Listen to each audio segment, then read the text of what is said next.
خب بسم الله الرحمن الرحیم. صبح بخیر میگم خدمت همه دوستان. سلام و عرض ادب. ما حالا قصد داریم اول جلسه یه ریویوی بکنیم مباحث جلسه قبل رو بابت یادآوری، فقط مرور سریع، چون آقای بیدشکی هم نبودن و یه مرور مجددی برای خودمون بشه بد نیست. آقای رحیمی شما بفرمایید. اون مطالبی که با هم دیگه راجع بهش صحبت کردیم چی بودن؟ تو اسلاید چی می‌بینیم؟ سری عکس اون حرم امام رضا. قربون آقا.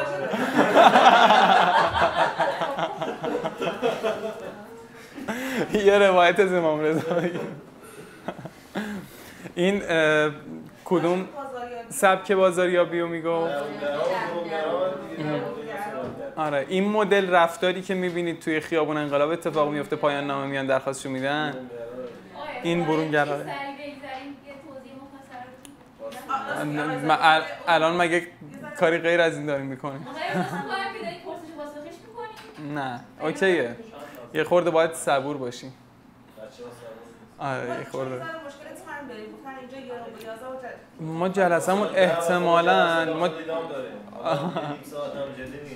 جلسه 10 خب نه، ما به 1 ساعت و 10 دقیقه 1 ساعت و ربع تمومیم. آره نه، خیالتون راحت، اون موقع تمام میکنیم. میگم سراشیبی بودیم که آره الان دیگه واقعا سراشیبیم، از سراشیبی داریم شروع میکنیم.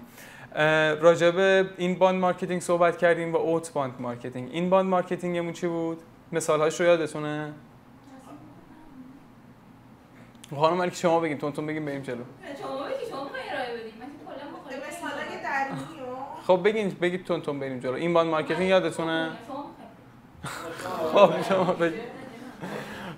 خب نیاز شد مجدد یه کوچولو فقط مباحثمون رو بازاریابی درونگرا رو. نه ترجمه‌شو نگفت، مثالاشو. مثال‌هاش رو. آره، تولید محتوا. مشتری دنبال اون چیزی میگرده که میخواد، حالا سرچ میکنه و لینک میشه با تولید کننده. آره، فرقش با بازاریابی برونگرا چی بود؟ اونا دنبال اینا، ولی اینا خودشونه. آره، این آخرین خلق ارزش هم بود دقیقاً.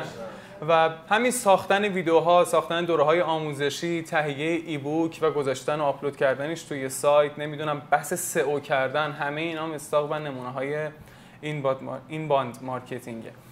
و تفاوت‌هاش رو هم اینجا یه کوچولو نگاه بندازیم، به درستی دوستان اشاره کردن. حالا این دنبال بازیه، تو هر کدومش فرق میکنه. ارتباط دو طرف است، این سمت این طرف نه، ارتباط از سمت ما شروع میشه. تلاش بر خلق ارزش داریم توی قسمت اول، تو قسمت درونگرا، و ما تو قسمت برونگرا دیدمون دید فروشه و دنبال این هستیم که لید جذب کنیم، بفروشیم. و توی بازاریابی درونگرا هدفمند هزینه میکنیم و میشه گفتش که برامون بازاریابی مقرون به صرفه تر در میاد.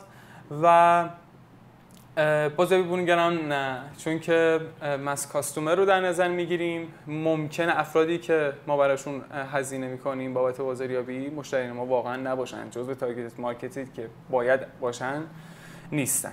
و راجع به بازاریابی محتوایی صحبت کردیم. تعریف بازاریابی محتوایی یادتونه؟ تولید محتوا بخشی از کاریه که توی بازاریابی محتوایی انجام میدیم. مثال‌هایی با هم دیگه زدیم، آقای صابری هم مثال زدن. تهش گفتیم اتفاقی که میفته چی بود؟ از نمایشگاه و مباحثاتشون توی نمایشگاه مثال زدیم. تهش چه اتفاقی میفته؟ همون داستان همون دوست برادرمون که استخدام کار می‌کرد. آفرین، دقیقاً. در مورد که ما هر چیزی که می‌دونیم ارائه می‌کنیم که اون اعتماد سازی و مازاد اون چیزی هم که تازه دقیقاً ارزش میدین. آفرین. آره واقعاً دقیقاً. شما مجازی بودید درسته؟ شما نبوده که. فرآیندی تو کسب و کاری که به تولید محتوای گیرا و متقاعد کننده، گیرا بودنش یه طرف، متقاعد کننده بودنش یک طرف، توزیع اون برای 3 تا هدف: جلب توجه، جذب و درگیر کردن یک گروه مشخص از مخاطبین با هدف برانگیختن اقدامات سودآور. ته تمام اقداماتمون توی بازاریابی محتوایی هم میره به سمت فروش و سودآوری. و هدفمون چی هستش؟ یعنی ترند عالم بازاریابی تو حال حاضر بازاریابی محتواییه، فقط به این دلیل که دو تا اتفاق رو خیلی راحت رقم میزنه. اولیش اعتماد سازی، دومیش حامی بودنه. یعنی ما رو یکی از مشخصات برند رو به سمت حامی بودن میکشونه. و مثال هایی زدیم که لگو استفاده میکنه از این روی کرد، نمیدونم شما بگین. کوکاکولا رو مثال زدیم استفاده میکنه، علی بابا رو مثال زدیم، سایت آمازون یه برهه‌ای ازش استفاده کرد. راجع به علی بابا آقای نوری مثالی زدن، گفتن که حالا روی کرداش فرق کرده. راجع به آقای مارکوس شریدان که استخرساز بود صحبت کردیم. گفتیم چیکار کرد؟ ورشکست شد، هر چی میدونست ریخت تو سایت، همه اومدن ازش پرسیدن. آره، شد یه انسان معتمد. تهش ادوایز هایی که انجام میداد آخر مباحثاتش خیلی ارزشمند شد. یه سری جاها توصیه هاش مثلا یه جایی ثبت شده، مثلا ملت میومدن میگفتن که آره تو یک نقش حامی داری، واقعا اینفلوئنسری متخصصی، فلذا ما صحبت‌های تو رو گوش میدیم. و اینجا رو هم که گذشتیم و این مورد رو، این صفحه رو یک بار دیگه مرور بکنیم. ما راجع به اهداف دیجیتال مارکتینگ، اهداف کلی دیجیتال مارکتینگ که شرکت‌ها عمدتاً دنبالش میکنن صحبت کردیم و این اون قیف آیدایی هستش که راجع بهش صحبت کردیم. تقریبا میشه گفتش روحش توی این 5 مرحله نهفته شده که ما اول یک مخاطب ناآشنا داریم، بعد یک بازدید کننده داریم، ابزار تبدیل یک شخص ناآشنا و به یک بازدید کننده چیه؟ این پایین نوشته کار بلاگ و کار کردن رو کلمات کلیدی و سئو و همچنین انتشار این موارد، انتشار بلاگ، کار کردن روی موارد توضیحی که اتنشن ایجاد میکنه، آگاهی ایجاد میکنه، جلب توجه میکنه، اینجا استفاده میشه. پس مرحله جذب کردن میشه. مرحله بعدی تبدیل کردن. ابزارهاش چیه؟ توی سایت یا اصلا کلا توی بیزینس. فرم هایی که ایجاد میشه، لید جنریشن هایی که انجام میشه، مثلا شماره هایی که ما میگیم تو نمایشگاه میریم میگیم شماره‌تون بدید، ما بعدش کاتالوگ هاتون رو بعد نمایشگاه کاتالوگ هامون رو براتون میفرستیم.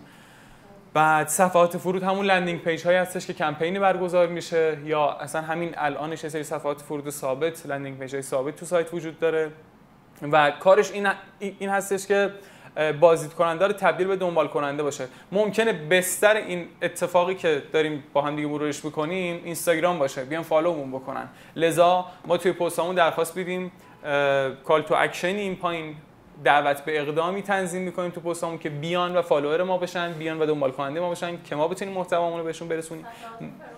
صفحات فرود لندینگ پیج هامون هستن. براتون مثال خانم ملک شما توضیح میدین؟ لندینگ پیج شما توضیح میدین؟ کارشناسای خانم ملکی لج کردن. صفحات فرود شما مثلا یه کمپینی وقتی برگزار میکنید، مسئله از این قراره نیاز دارید مخاطبینتون رو بریزید توی صفحه‌ای که اطلاعات مربوطه به اون کمپین رو توش قرار دادید. خب یک صفحه اجازه بدید با هم دیگه سرچ بزنیم. مثلا آره صفحه فرود، یعنی چیز نیست، لندینگ پیج دقیقاً. آره ترجمه تحت اللفظی شده که رسیده به این. ما مثلا یه جاهایی همین صفحه مربوطه به بنزابی خودمون رو لندینگ پیج کمپین هامون قرار میدیم. SMS مارکتینگ که میکنیم ته SMS لینک این صفحه رو قرار میدیم که بیان داخل این صفحه و تلاش شده با توجه به صحبتایی که میکنیم، البته قابل بررسی این هم مجدد باید مرور بشه، ولی تلاش شده اون اتفاق آیدای توی این صفحه بیفته، یعنی آگاهی بخشیه توی همین صفحه اتفاق بیفته به واسطه مطالبی که این بالا اومده، افزودنی خوراکی زنبور عسل، متابولیسم اپتیمایزر، تنظیم کننده سوخت و ساز. تلاش شده این معرفی اتنشن ایجاد بشه و بعدش آروم آروم بریم به سمت متقاعدسازی. اینجا حالا بحث روش‌های بهره‌وری و روش‌های افزایش راندمان کارکردی که محصول داره توضیح داده شده. به این اتفاق میگن لندینگ پیج.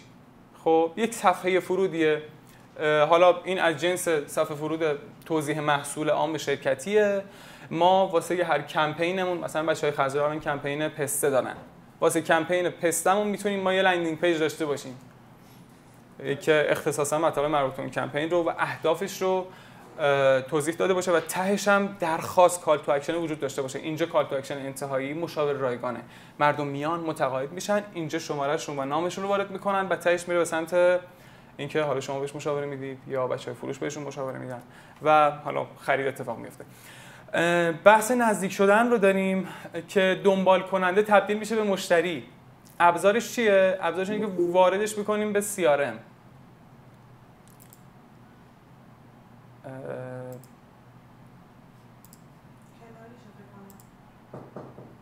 اوکی شد.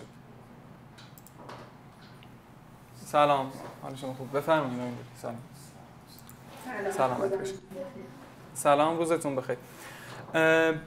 ابزارش CRM ارتباط با مشتری. ما وقتی شماره میگیریم باید برنامه‌ای براش داشته باشیم که تبدیلش بکنیم به مشتری و یک ایمیل داریم ما اینجا و ابزار ایمیل مارکتینگ هم و اون اتوماسیونی که توی سایت برقرار میشه جزو همین برنامه‌های تبدیل دنبال کننده به مشتری هست و یه خورده که جلوتر میریم ما نیاز داریم که مشتری رو تبدیل بکنیم به کسی که ما رو پروموت بکنه، بره ما رو تبلیغ بکنه. چه شکلی این اتفاق میفته؟ ابزارهاش چیان؟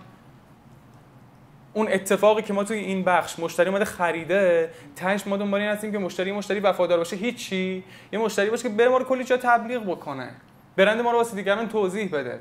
این نیازی که همون اوور سرویس شدن اتفاق بیفته براش. بعد از فروش هم ما خدمات پس از فروشی داریم که باید ارزش‌هایی که به مشتری ارائه می‌کنیم خیلی بیشتر از اون چیزی باشه که انتظار داشته از ما. لذا نظرسنجی‌ها بهش این پیام رو القا می‌کنه که ما برامون مهمید، نظرتون رو بگید که ما ازش استفاده می‌کنیم، قطعاً مد نظر قرار میدیم و باید هم دنبال این باشیم که واقعاً مد نظر قرار بدیم. محتوای هوشمند رو حالا تنظیم بکنیم، محتوایی که مخاطب رو درگیر بکنه و این رفتار رو توش بر بیانگیزد و کانال‌های اجتماعیمون رو پروموت بکنیم و اینها. این هم یه خورده چون توضیحش رو نداده بودیم توی این بخش شد محل بحثمون دیگه. حالا ما ببینید الان می‌خوایم راجع به کارخانه محتوا با هم دیگه صحبت کردیم. خب چون می‌خواستم برم سراغ جایگاه وبلاگ، این رو مجدد یه کوچولو نگاه بکنیم شاید بد نیست. بچه‌های مجازی خاطرتون هست دیگه که حالا راجع به بحث استراتژی محتوایی صحبت کردیم، نقش دیجیتال مارکتینگ توی بهینه‌سازی‌ها صحبت کردیم و گفتیم که الان کاری که بچه‌های تحقیقات دارن انجام میدن تو قسمت مواد اولیه است، تامین مواد اولیه است. خیلی پررنگ این قسمت.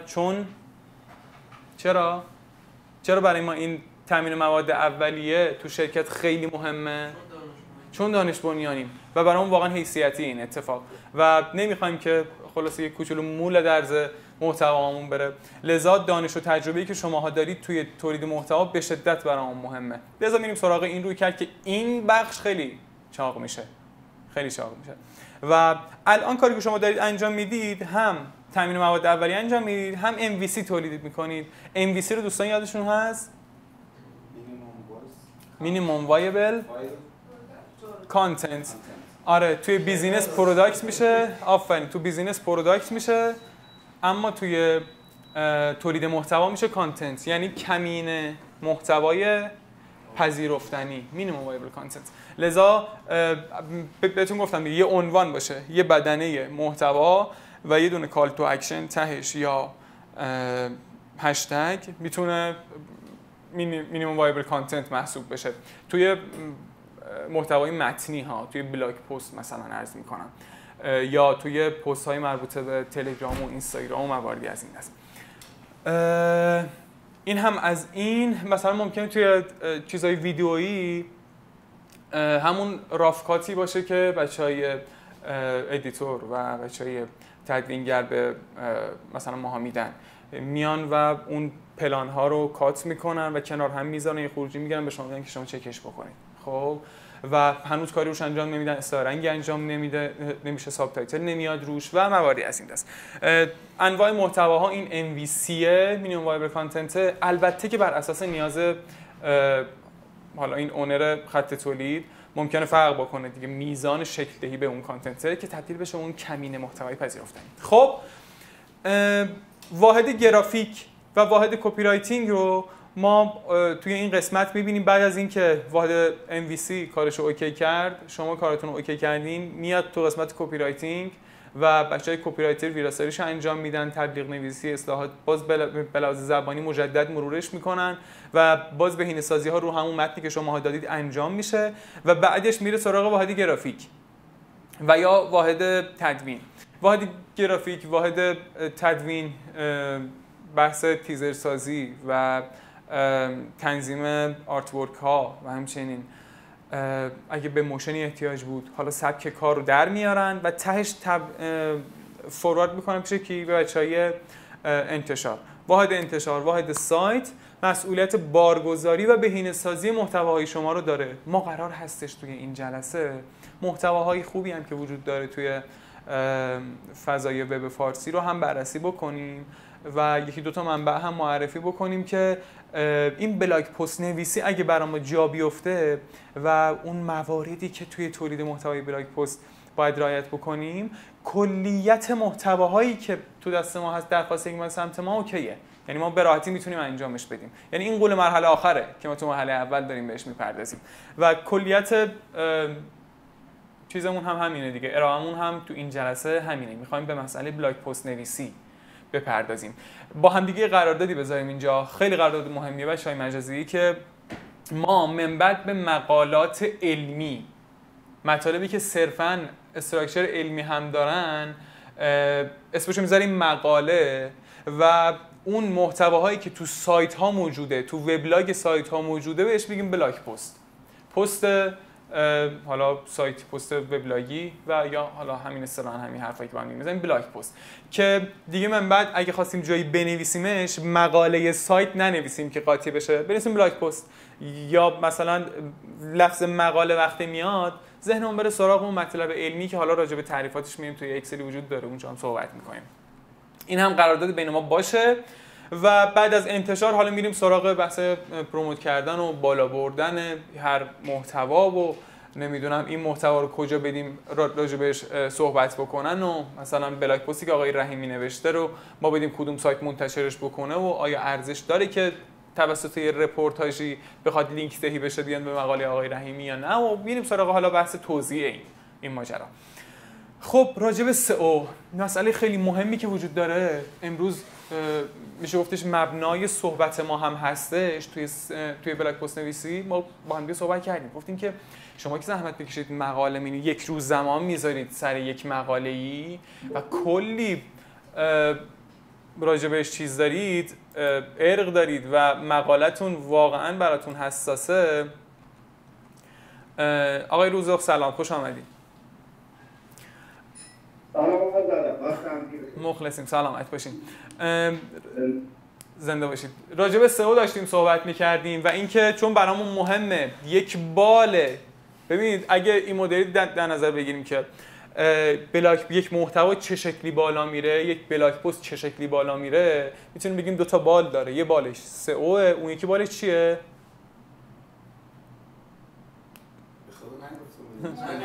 نه، میخوام شما بگید. ارزشی که ما توی محتوا به مخاطب ارائه میکنیمه، نیازی که از مخاطب شناسایی کردیم و پاسخی که به اون نیازه داریم، یعنی در واقع همون ارزشی که تولید میکنیم. خب حالا سئو این وسط خیلی برام مهمه. چیکار است؟ دقیقاً میاد میگه که آقای مثلا رحیمی، شما اگه پستی نوشتی، اگه مبتنی بر اصولی نباشه که من میپسندم، تو رو بالا نمیبرمت، لذا محتوات مخفول میمونه، محتوا دفتر میمونه. باز هوامن داشته دور سئوه، دور گوگله. گوگل الان میگه که البته معیارهای سنجش خیلی قوی و قدری داره ها، معیارهایی داره که دقیقاً همون شاخصهایی هستش که کیفیت محتوای شما به اون ربط داره، کیفیت بصری محتوای شما تو سایت که کار بچهای سایته به اون ربط داره. لذا بچهای سایت هم باید حواسشون باشه که متن جذابی که شما می‌نویسین رو به نحو شایسته‌ای توی سایت بارگذاری بکنن، به لحاظ بصری چشم نواز باشه. این بلوک بندی ها، فاصله های بین بلوک ها و تیبل آف کانتنت تنظیم کردنه که واقعا شایسته باشه، جذاب باشه. این تعاملی که برقرار میشه تهش با اون صفحه سایته، با اون لینک دهی هاست. منطق سئو رو میخوایم با هم دیگه صحبت بکنیم. آره سئو اصلا چیه؟ سرچ انجین اپتیمایزیشن، بهینه سازی موتور جستجوگر گوگل. اسمش روشه دیگه. نه گوگلش نیست، گوگل من دارم. موتور جستجوگر، چون ما انواع اقسام موتور جستجوگر داریم. مثلا داخل خود بینگ یه موتور جستجوگره، نمیدونم داک داک گو یه دونه است. ما داخل باز یه موتور داریم به اسم ذره‌بین که شنیدید قاعدتاً. آره مثلا آره دقیقاً اینترنت اکسپلورر. یا داخل خود اینستاگرام یک موتور جستجو وجود داره با یه الگوریتم خاصی، و یوتیوب خودش یک مدل جستجو داره با یک الگوریتم خاصی. سئو مربوط به یوتیوب ما داریم، ما به نوعی میشه گفت حالا مفهوما نه به این ادبیات سئو اینستاگرام داریم. و اصلا سئو یعنی چی؟ ما به نوعی جدید مطرح شده سئو آپارات هم داریم. ما سئو ویدیو داریم توی همین چیزها، ویودی ها که میرن و یه کاری میکنن که یک ویدیو توی یک فضا مثلا آپارات، مثلا توی یوتیوب بالا بیاد. ما باید اقداماتی انجام بدیم، تایتل ها، کلیدواژه‌هایی که انتخاب میکنیم، اون رابط کاربری که ما خودمون تنظیم میکنیم برای محتوامون. خب سئو اینه، مفهوم سئو رو گفتیم. اتفاقی که گوگل میاد واسه محتواهای ما انجام میده رو هم میخوایم راجع بهش صحبت بکنیم. گوگل دقیقاً با محتوای ما چیکار میکنه؟ آقای نوری مقاله مینویسن، ما میبریم روی سایت آپلودش میکنیم. گوگل چیکار میکنه این سایت رو؟ گوگل چیکار میکنه این وبلاگ رو؟ خب آنالیز میکنه. ایده بدید دوستان دقیقاً چه اتفاقی میفته تو سئو؟ آقای پولیس شما هم بگید.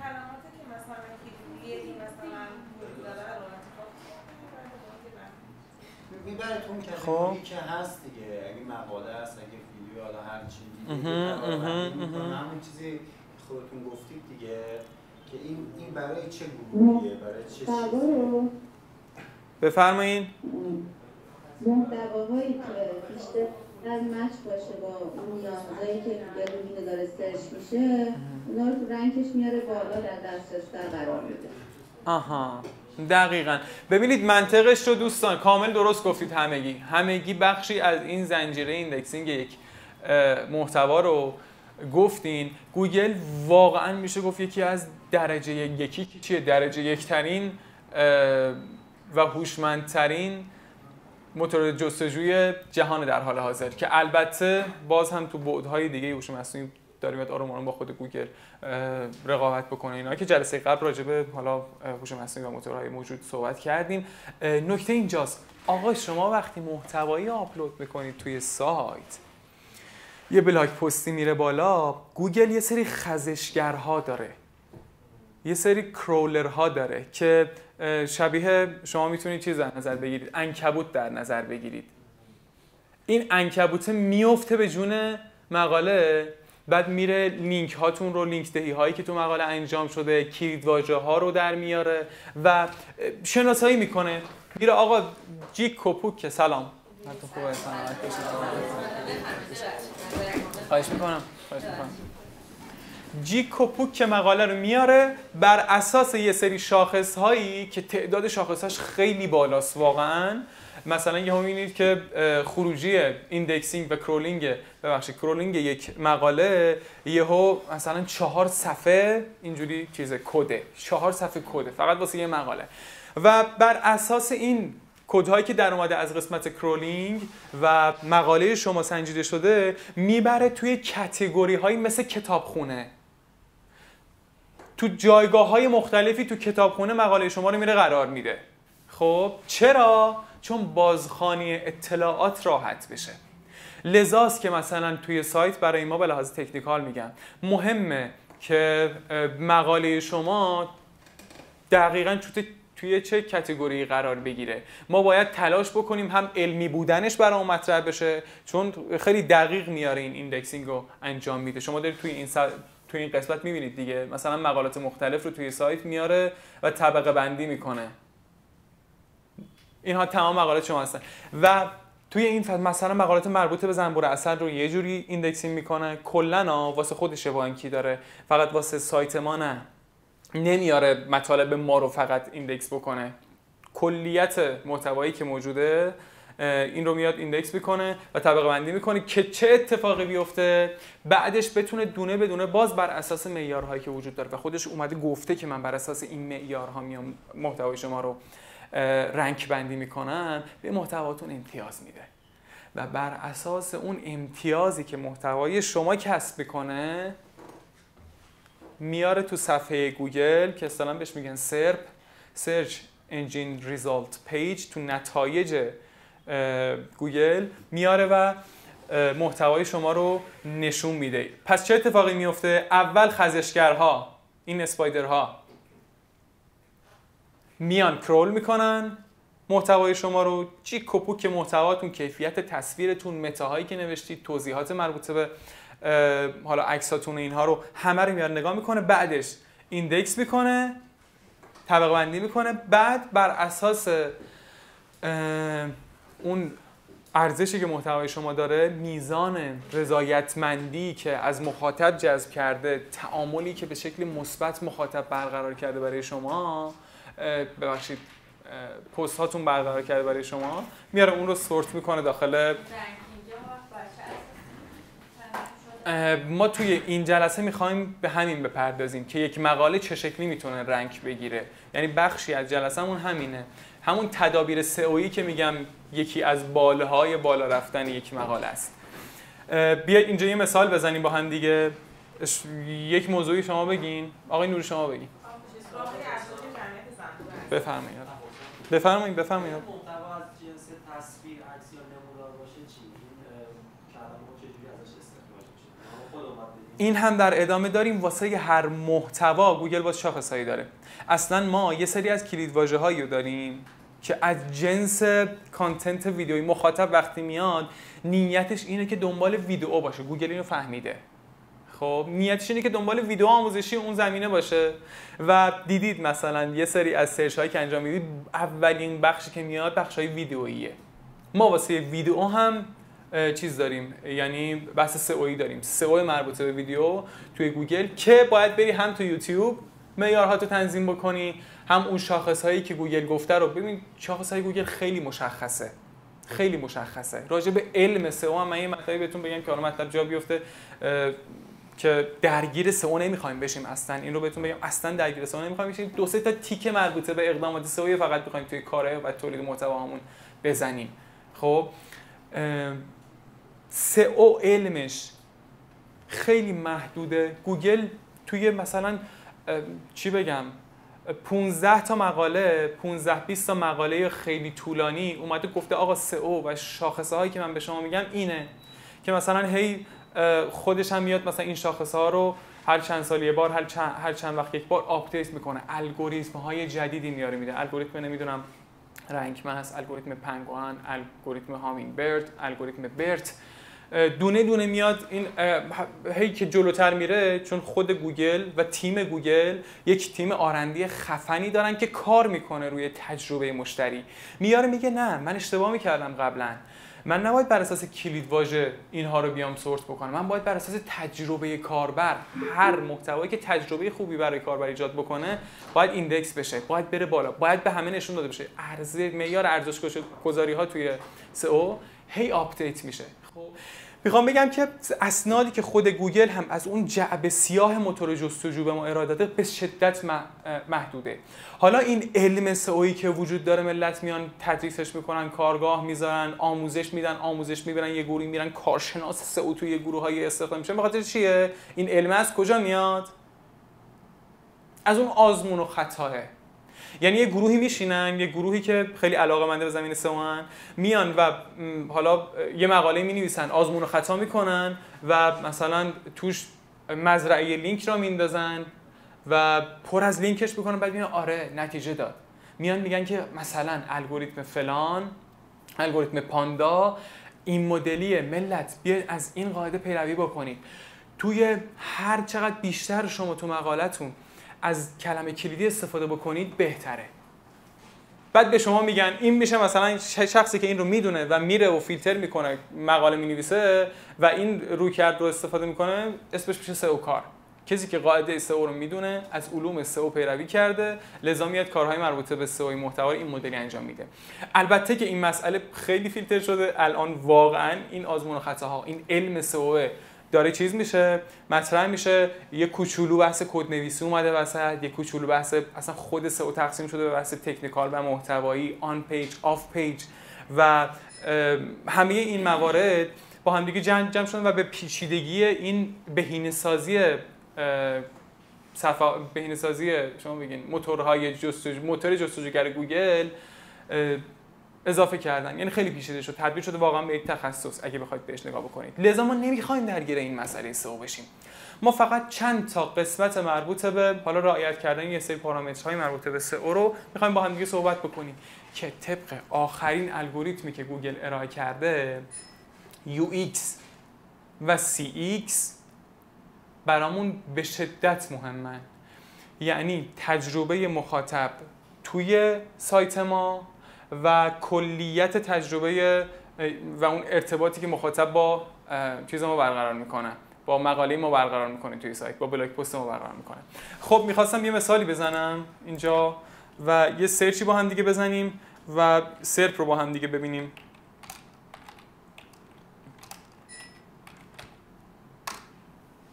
من مکمل دام و طیور رو میام بهتون نشون بدم. یادتون هستش که شما وقتی سرچ میزدید دیگه این بخش نبود، جدیدن اضافه شده. خیلی بهتره. دقیقاً گوگل دنبال چیه؟ دنبال اینه که من و شمایی که به یه ابهامی میخوریم، یه سرچ کوچولو کردیم، نیتمون یه چیزی هست.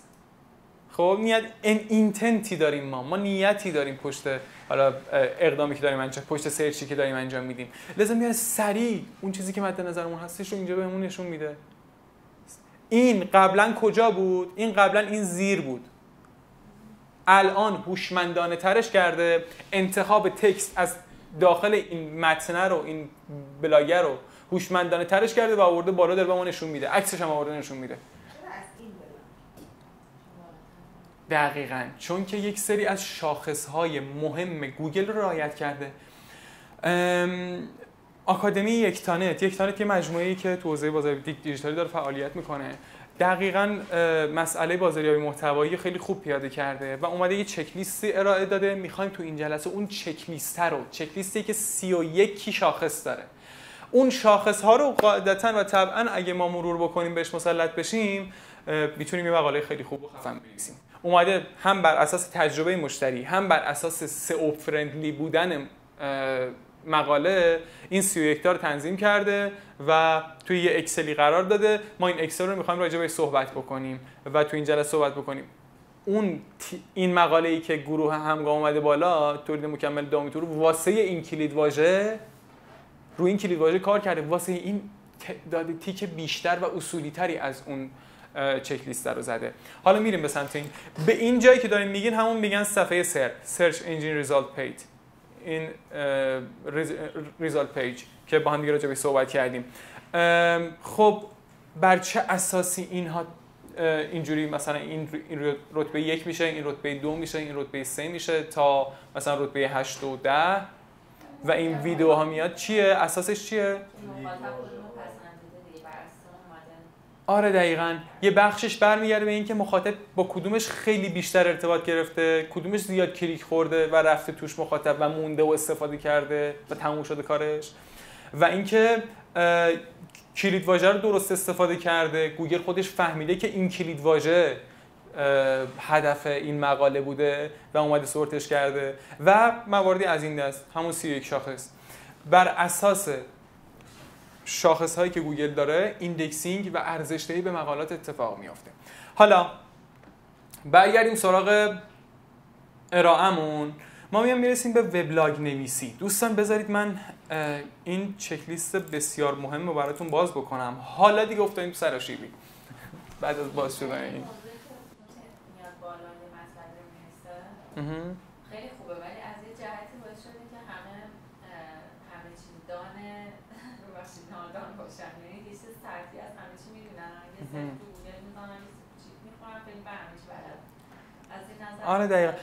بیشتر فکر می‌کنم این مدلی به ماجرا اگر نگاه بکنیم، گوگل دنبال اینه که خیلی زودتر و کارا و اثر بخش بیاد به شما جوابتون رو بده. خب گوگل وظیفه‌ش اینه، موتور جستجو همینه. موتور جستجو نگاه نمی‌کنه که مثلا ما خیلی ساعتی بشیم. ممکنه ما هزاران سرچ توی روز داشته باشیم، دقیقاً بشیم همون یک دریای 1 سانتیمتری، هیچ عمقی نداشته باشه. ولی خب این دست ماست که بریم و تمام مثلا مقالات این زمینه رو بخونیم، مطلع بشیم، خودمون بریم ریسرچ های علمی دیگه داشته باشیم و بدین شکل. خب این همون چک لیست ارزشمندیه که راجع بهش صحبت می‌کردیم. دوستان این ابزار دست شماست، ابزار دست تولید کننده محتوای تخصصی سئو فرندلی همینه. حالا با هم دیگه یک بار اینها رو مرور بکنیم و راجع بهشون صحبت بکنیم. ببینید یک دانه خیلی دمش گرمه، اومده این رو حالا این مدلیش کرده، به هم دسته‌بندی کرده، واسه هر دسته‌بندی شاخص‌هایی رو ارائه داده و اومده سوالاتی از شما پرسیده. اومده میگه اگه میخوای شما مثلا یک شاخصی رو لحاظ بکنی از این 31 تا، ما میتونیم این عدد رو یا 0 قرار بدیم یا 1 قرار بدیم. 1 به منزله اینه که این شاخص رو مثلا شاخص تخصصی، علمی، تجربی و کاربردی بودن رو لحاظ میکنیم و بهش وزن میدیم که وزن بالایی هم مثلا به طور مثال خود چیز بهش داده، یک دانت بهش داده، و میتونیم مثلا نه اینجا رو مثلا 0 قرار بدیم، وزنی بهش ندیم. خب وزنی به مثلا میان تیترها و بحث ارتباط مفهومی بینشون رو، تعداد بهینه بودن میان تیترها و اینها اصلا براش قائل نشیم که برای ما هم باز مهمه، ما هم بهش هم اهمیت میدیم، مثلا هم رتبه‌ای که بهش میدیم واقعا رتبه خوبیه. برای ما خیلی مهمه که مثلا میان تیترها به هم دیگه ارتباط داشته باشن. اینها رو و این شاخص‌ها رو با هم دیگه قراره تو این جلسه صحبت بکنیم. و بریم تو قسمت وبلاگ نویسی. ما یه جلسه‌ای داشتیم، آقای بهزادی که مجازی هستن الان فکر می‌کنم. آقای بهزادی تشریف دارید درسته؟ سلامت باشین. دارم به اون جلسه اشاره می‌کنم که با هم دیگه داشتیم و شما محتوایی که تهیه کرده بودید رو راجع بهش صحبت کردیم و بررسی کردیم که محتوای خوبی هم بودن. توی اونجا من گفتم که راجع به مسئله سئو و نحوه ریسرچ واسه نوشتن مقالات سایت و یا بلاگ پست توی این جلسه صحبت میکنیم. خواستم توجه شما رو به این مسئله جلب بکنم اختصاصاً که الان وارد پاسخدهی به همون سوال شدیم و سلامت بشین. این چک لیسته هم ابزار دست شماست، هم تولکیت دست بچهای سایته. یعنی خود مثلا خانم چنان نگاه میکنه بر اساس این شاخص هایی که وجود داره، یکی دو بار مثلا نگاه میکنه مسلط میشه. حالا خود شما چند بار پشت دست و پنجه نرم بکنید مسلط میشید. میاد و بر اساس این چک لیسته اون قسمت بصری و یو ایکسی کار رو در میاره، بهش میرسیم، رو سایت اعمال میکنه، پیادهش میکنه. سنجیدن کیفیت محتوا چون کار سختیه، یک دانت اومده این تولکیت رو ارائه داده. داخل پرانتز بهتون بگم کاری هم که یک دانت کرده توی این فضا از چه جنس و رویکرد مارکتینگ بازاریابی درونگراست. یک دانت اومده، ببینید الان ما آوردیم تو این جلسه داریم راجع بهش صحبت می‌کنیم. یک دانت اومده یک محتوایی ارائه، یک چک لیست رو ما راحت‌تر بتونیم الان ما هم یک نگاهی بکنید، اگر چک لیست این مدلی کارایی به درد بخوری ارائه بدیم تو محافل و مجامع میان و این مدلی ازش استفاده میکنن. یه خورده ظرفیت داشته باشن رفرنسمون هم مثلا میدن، یعنی میگن که اینو خضرا مثلا ارائه دادید، اینو بونزا ارائه دادید و مثلا صدور باشن.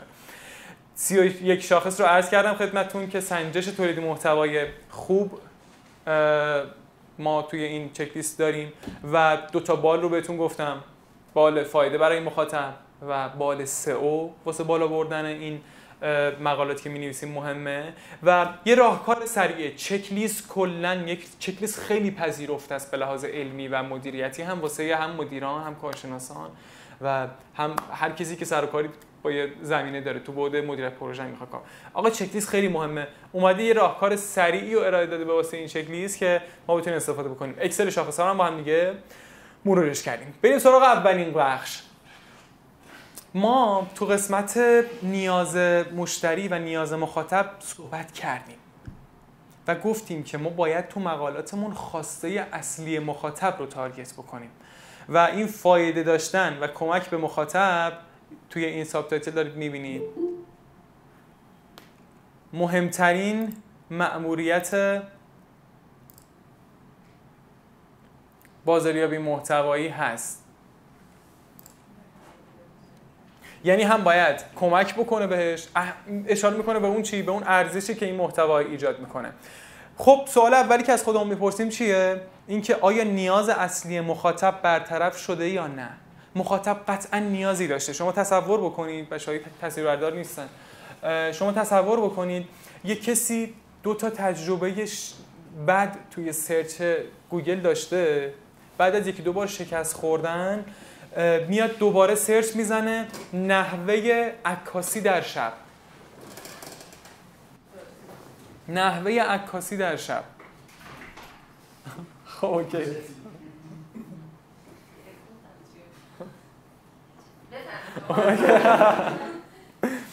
یکی میاد سرچ میزنه نحوه عکاسی در شب. شما بگین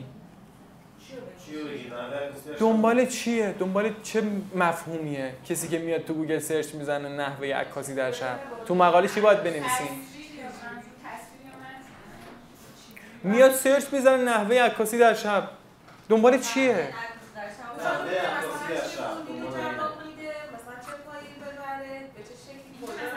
درود بر شما، آفرین، دقیقاً همینه. نمیخواد بفهمه که، نمیخواد این رو از شما بشنوه که ببین دوربین تو روشن میکنی اینجوری میگیری دستت این دکمه رو فشار میدی. دنبال این نیست.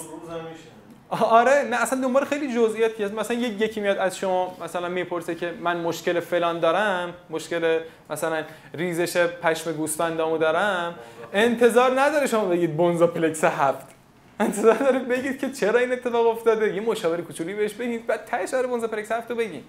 خب مقاله دقیقاً همینه، همین چیزی که خانم ارزان فروش به شایستگی گفتن و ما باید تلاش بکنیم که حتی الامکان تو د پوینت تر به نیاز مخاطب بپردازیم.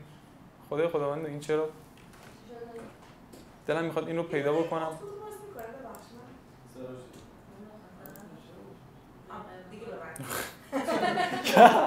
کنسله.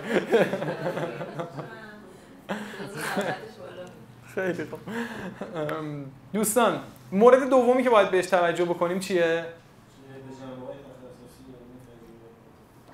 یعنی کاری که دقیقاً شما دارید انجام میدید، هم تخصصش رو دارید، هم علمش رو دارید، هم تجربی، کلی کار کردید و این کاربردی بودن ماجرا رو قرار بیارید و به زبان خیلی خوب بهش بپردازید، تو مقاله بیارید. اگر مقاله‌ای که نوشتید این شاخص رو هم توش داشتش، تیکش رو میزنید. خب قطعاً 2 تا موردی که قرمز رنگ پایین صفحه من بهش اشاره کردم، سر مخاطب قاعدتاً نباید بی کلاه بمونه توی مقاله‌ای که میاد، یعنی باید بیاد به نحو کاملی به نیازش پاسخ بدیم. باز بهتون میگم یه چیزی بیشتر از اون چیزی که مد نظرش، اوور سرویسش بکنیم، خدمت دهی بهش اوور باشه، بیشتر از اون چیزی باشه که انتظار داریم. و ما قاعدتاً مقالاتمون عنوانی داره، مثلا می‌نویسیم چی؟ 0 تا 100 تغذیه دام، 0 تا 100 تغذیه شما بگید زنبور عسل. خب آموزش جامع مثلا راه اندازی کسب و کار زنبور عسل، 0 تا 100 نحوه فروش عسل. خب راه‌های غلبه بر تنش‌های دمایی 0 تا 100. ما یه قولی میدیم تو این عنوانه. خب ما یه قولی میدیم، باید به اون قول عمل بکنیم. شما تو وب باز بگردید، قطعاً تجربهش رو داشتید، سرچ که میزنید سریع دنبال یه مطلبی هستید، مقالاتی تنظیم نشدن که دقیقاً نیاز شما رو جواب بدن. مقالات آشغال، بلاگ پستای به درد نخور، وقت تلف بکن. شما نگاه میکنی، اسکرول میکنی، ساب تایتل ها رو نگاه میکنی، اصلا به درد من نمیخوره. این چی نوشته اینجا؟ میاد فوش میده، یعنی نویسنده رو فوش میده، ساب سایت رو فوش میده، بیزینس رو فوش میده، برند صدر تا ذیلش رو میبره زیر سوال. بعدش میره سراغ رتبه دوم گوگل. البته قطعا چنین مقاله‌ای تو رتبه اول قرار نمیگیره، مثلا میره سراغ یه لینک دیگه ای توی نتایج گوگل. خیلی برامون مهمه. بریم جلو. 2 تا شاخص رو ما تیکش رو توی این صفحه زدیم. یه مسئله خیلی مهمی که آوردیم دقیقاً همین مسئله که گفتیم، تجربه، تخصص و قابل اعتماد بودن تو بحث سئو، تو آپدیت های آخر سئو به شدت مورد توجه قرار گرفته و کاملا اومده لحاظ کرده. گوگل خیلی خفنه، میفهمه که یک مقاله شما چقدر ارزش داره، چقدر به نیاز مخاطب جواب داده و ما این که انتخاب میکنیم عمیق و پرفایده باشه یا سطحی و کم فایده باشه مقاله‌ای که ما داریم. باید تلاش بکنیم که مقالاتمون حتی امکان برسه به 100%. ممکنه شما مقالات زیادی رو مرور بکنید، چک بکنید و بنچمارک بکنید، الگو برداری بکنید، الگوگیری بکنید. مقالات خارجی ببینید که تیترها و سرتیترهایی که استفاده کردن توش، مواردی که بهش پرداختن چیه، که بتونید یک اثر فاخری به جا بذارید که بعدها بهش خودتون برای خودتون بهش استناد بکنید. تو محافل علمی که میرید ارائه میدید بگید من فلان جای مقاله‌ای نوشتم، ملت برن سرچ بکنن سریع تو رتبه اول، چون قطعا رتبه میگیره چنین مقاله، بیان بهش استناد بکنن، برن سرچ بکنن بالا بره. به شدت ارزش داره چنین اتفاقی. یعنی اون طعم شیرین به جا گذاشتن اثر فاخر علمی توی وب که وایرال هم بشه، توسط دیگران به هم دیگه سفارش بشه و بچرخه، مثلا پیوی به پیوی، خیلی لذت بخشه. شما وقتی ببینید که مثلا ویزیت ماهانه یه بلاگ پست 5000 تاست تو این صنعت، خب خیلی خوبه، بعید نیستش ولی امکان پذیره. خب نکته رو تا همینجا من بهش بسنده میکنم. بریم سراغ مطلب مهم بعدی. دوستان من یه سوال پرسیدم. بفرمایید. اگه مثلا رتبه بندی که بکنه، مثلا یکی از این سایت ها مثلا رتبه 5 رو بگیره ولی اون مطلب اولیه از مثلا سایت اولیه گرفته شده بود، اگه بیا اون تیکاشو بزنی چون اول یه دونه از مطلب تو برداشته میشه گذاشته میشه.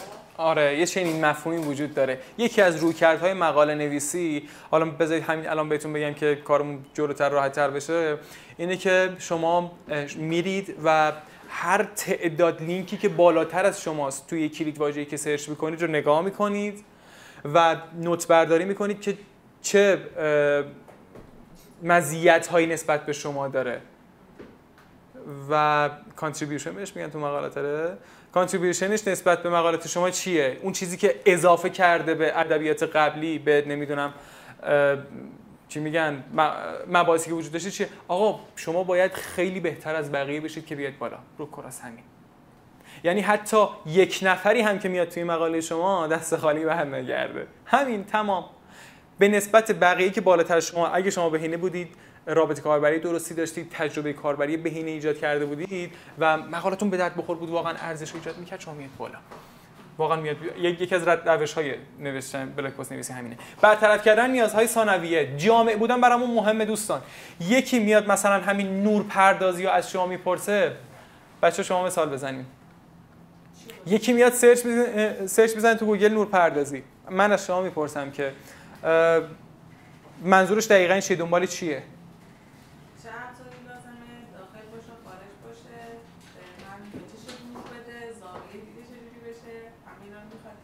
آفرین، دقیقاً.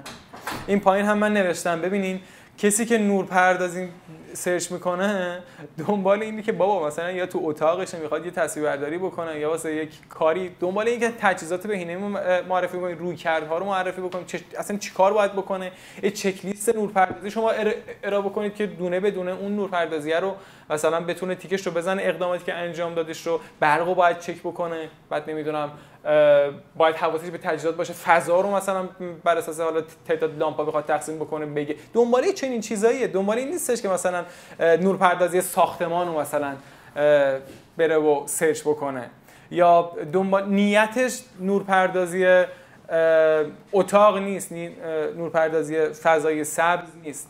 دقیقاً همین چیزی که خانم ارزان فروش گفت. خب مسئله داریم، آیا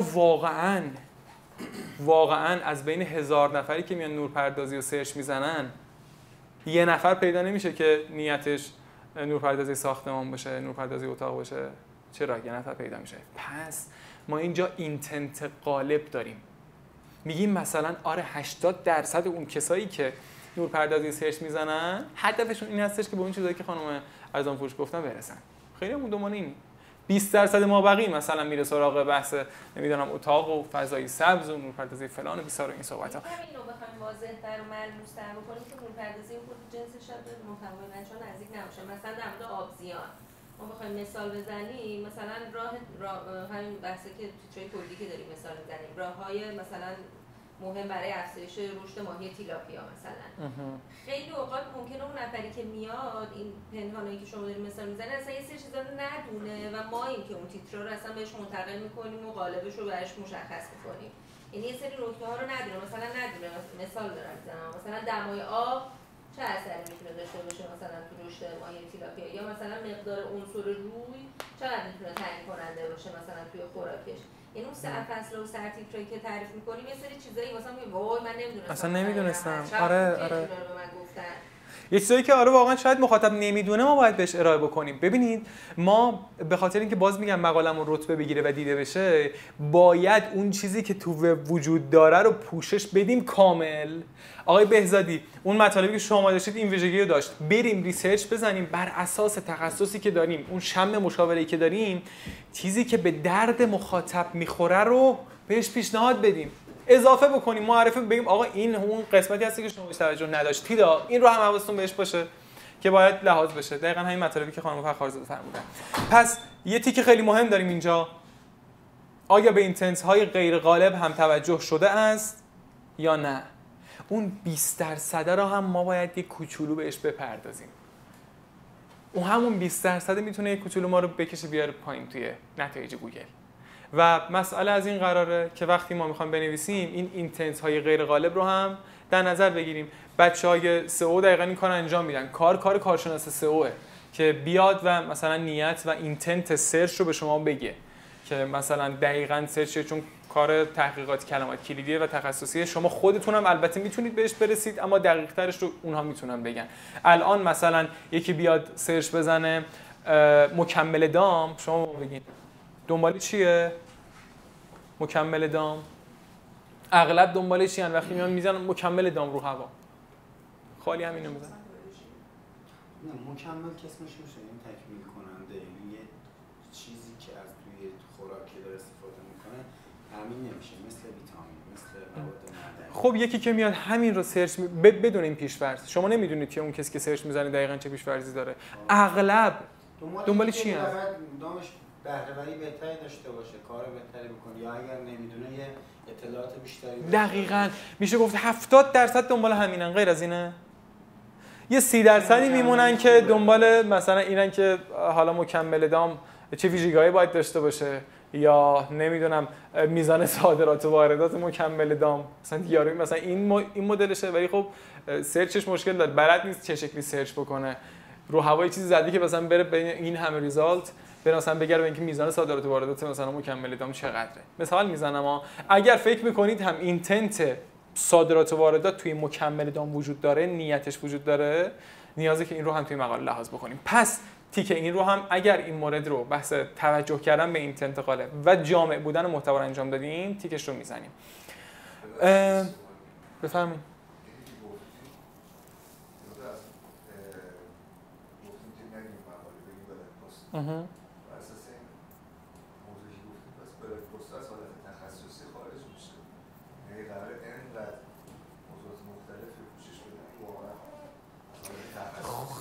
خیلی عالی گفتید، خیلی عالی گفتید. ببینید ما باید توجه بکنیم به این که اون تعداد بهینه عنوان‌هایی که باید توی مقاله بهش بپردازیم چقدره. خب این چه شکلی مشخص میشه؟ ما نمیریم مثلا کشکول تحویل ملت بدیم، انواع اقسام تلقیات و تصورات رو از مکمل دام پوشش بدیم. یه کوچولو باید توجهمون به اون نیته هم باشه. مثلا ممکنه یه زیر عنوان مثلا بهش تخصیص بدیم. الان من براتون باز ساختار مقاله رو میارم، بیاین به این توجه بکنیم، من به سوال شما جواب میدم. میگم یه حالت بهینه‌ای وجود داره.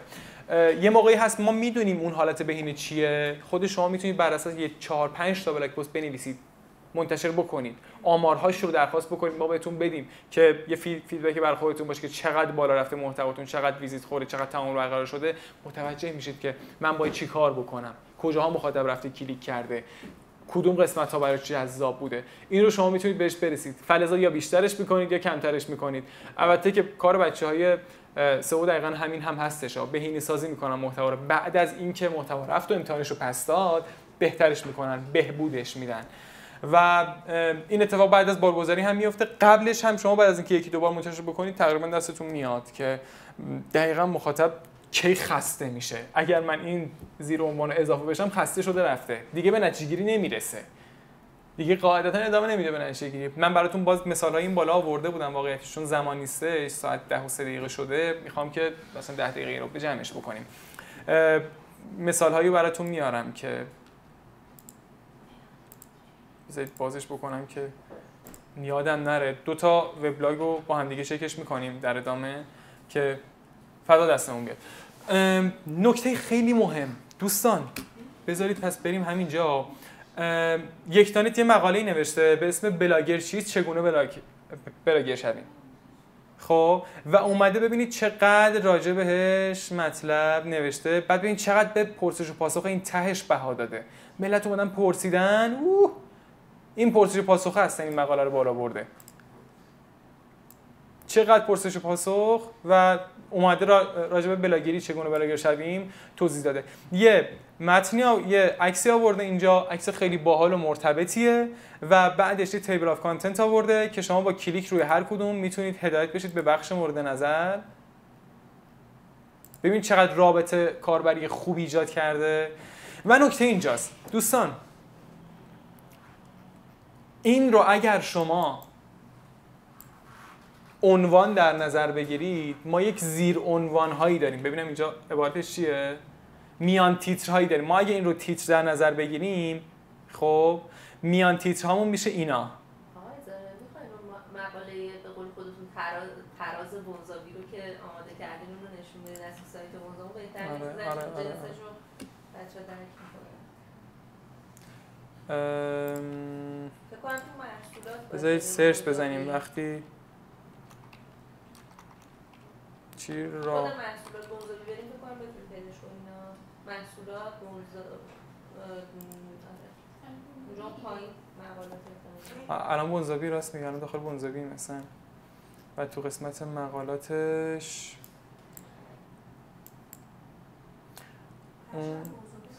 نه اون مقاله چیزو اینجا نیاوردن. یه وقت دیگه آره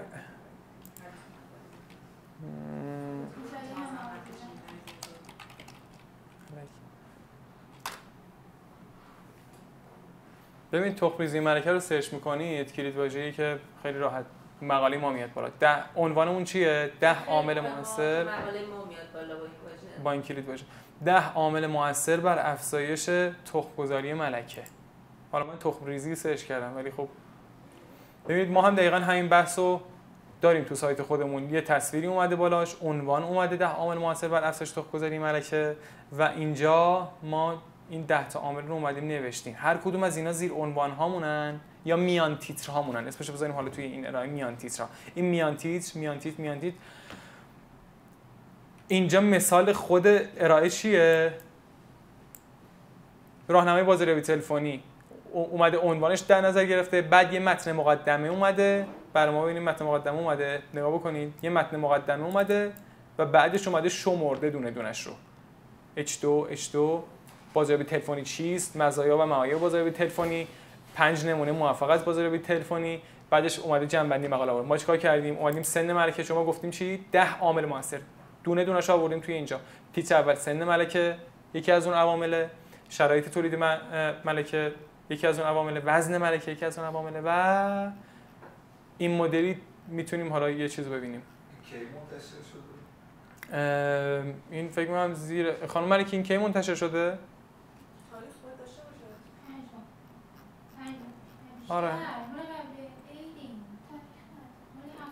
آره یه 7 ماه انگار میشه. البته که بچه‌ها روش باز کار کردن که اینجوری شده. توی این سایت خودش زده بودم که الان سرچ کردیم. اونجا نیست؟ نه اینجا نزده. اول که آره. بارگذاری کردیم این زمان اول که بارگذاری کردیم قاعدتاً رتبه خاصی نداره. یه خورده که بچه‌ها روش کار میکنن و ما تو سوشال لینکش رو میذاریم، مردم میرن داخلش و یه تعامل کوچولی برقرار میکنن، گوگل متوجه میشه که داخل این مقاله خبری یا بذار برم ببینم که گوگل سرچ نکنه لینک سایت رو مستقیم بذاریم.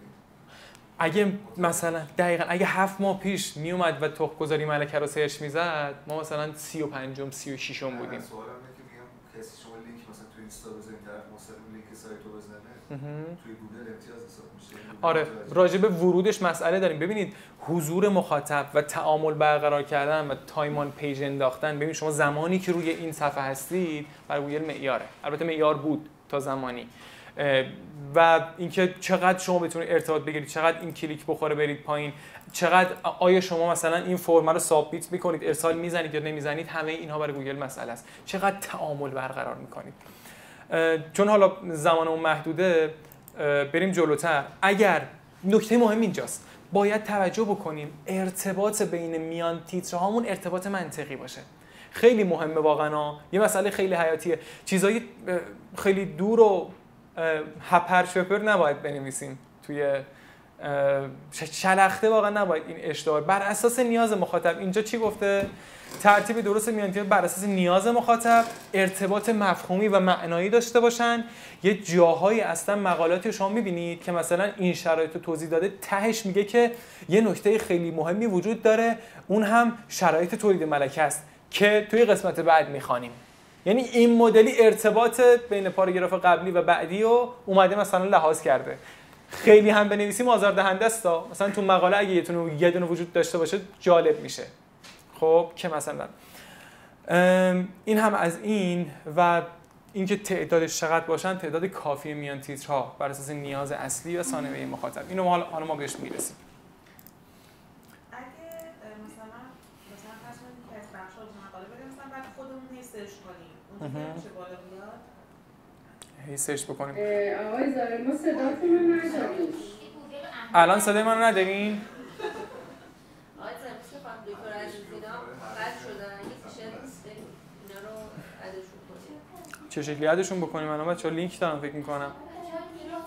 خانم عزیزی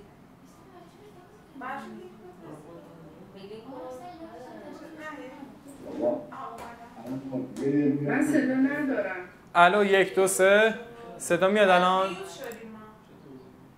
1 2 3 صدا میاد؟ خانم دکتر عزیزی صدا رو داری؟ الان صدا هست؟ بله خیلی خوب خیلی خوب. سریع دوستان بریم این مسئله رو مرور بکنیم. ساختار و خط روایی داستان، بخش‌های مختلف مقاله. الو صدا هست؟ تصویر نیست. خیلی خوب، اجازه بدید تصویر هم پاورپوینتمو نداریم. الان براتون شیرش کردم. کلا یهو فکر می‌کنم که کنسل شد ماجرا. الان دارین؟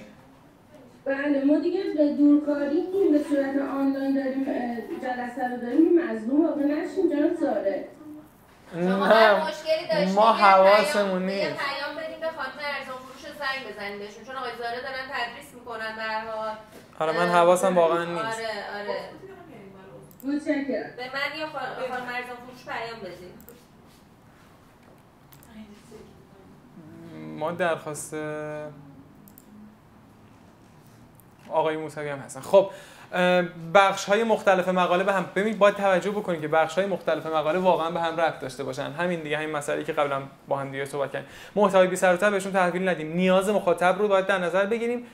زیر عنوان‌ها رو با هم دیگه چک کنیم. البته که توی 70% مواقع 80% مواقع بچه‌های سئو برای شما توی بریفی که میفرستن که نمونه‌اش رو داریم، به شما چیز میکنن، این زیر عنوان هایی که باید وجود داشته باشد رو بهتون میدن، و دیگه اون چیزی که شما نیاز سنجی بکنید از مخاطب توی صنعت و ببینید که چی نیازه به این زیر اضافه بشود، دیگه صلاح دید خود شماست، بهش اضافه میکنید. بریم جلوتر. حالا تیک های 6 و 7 و 8 و 9 با هم دیگه بزنیم. تیک اول رو بزن. تمام بخش های مقاله به زبان ساده، کوتاه و روان نوشته شده باشه. پاراگراف های مقاله کوتاه، منسجم و درست تقسیم بندی شده باشن. مثلا قسمت 6 مثلا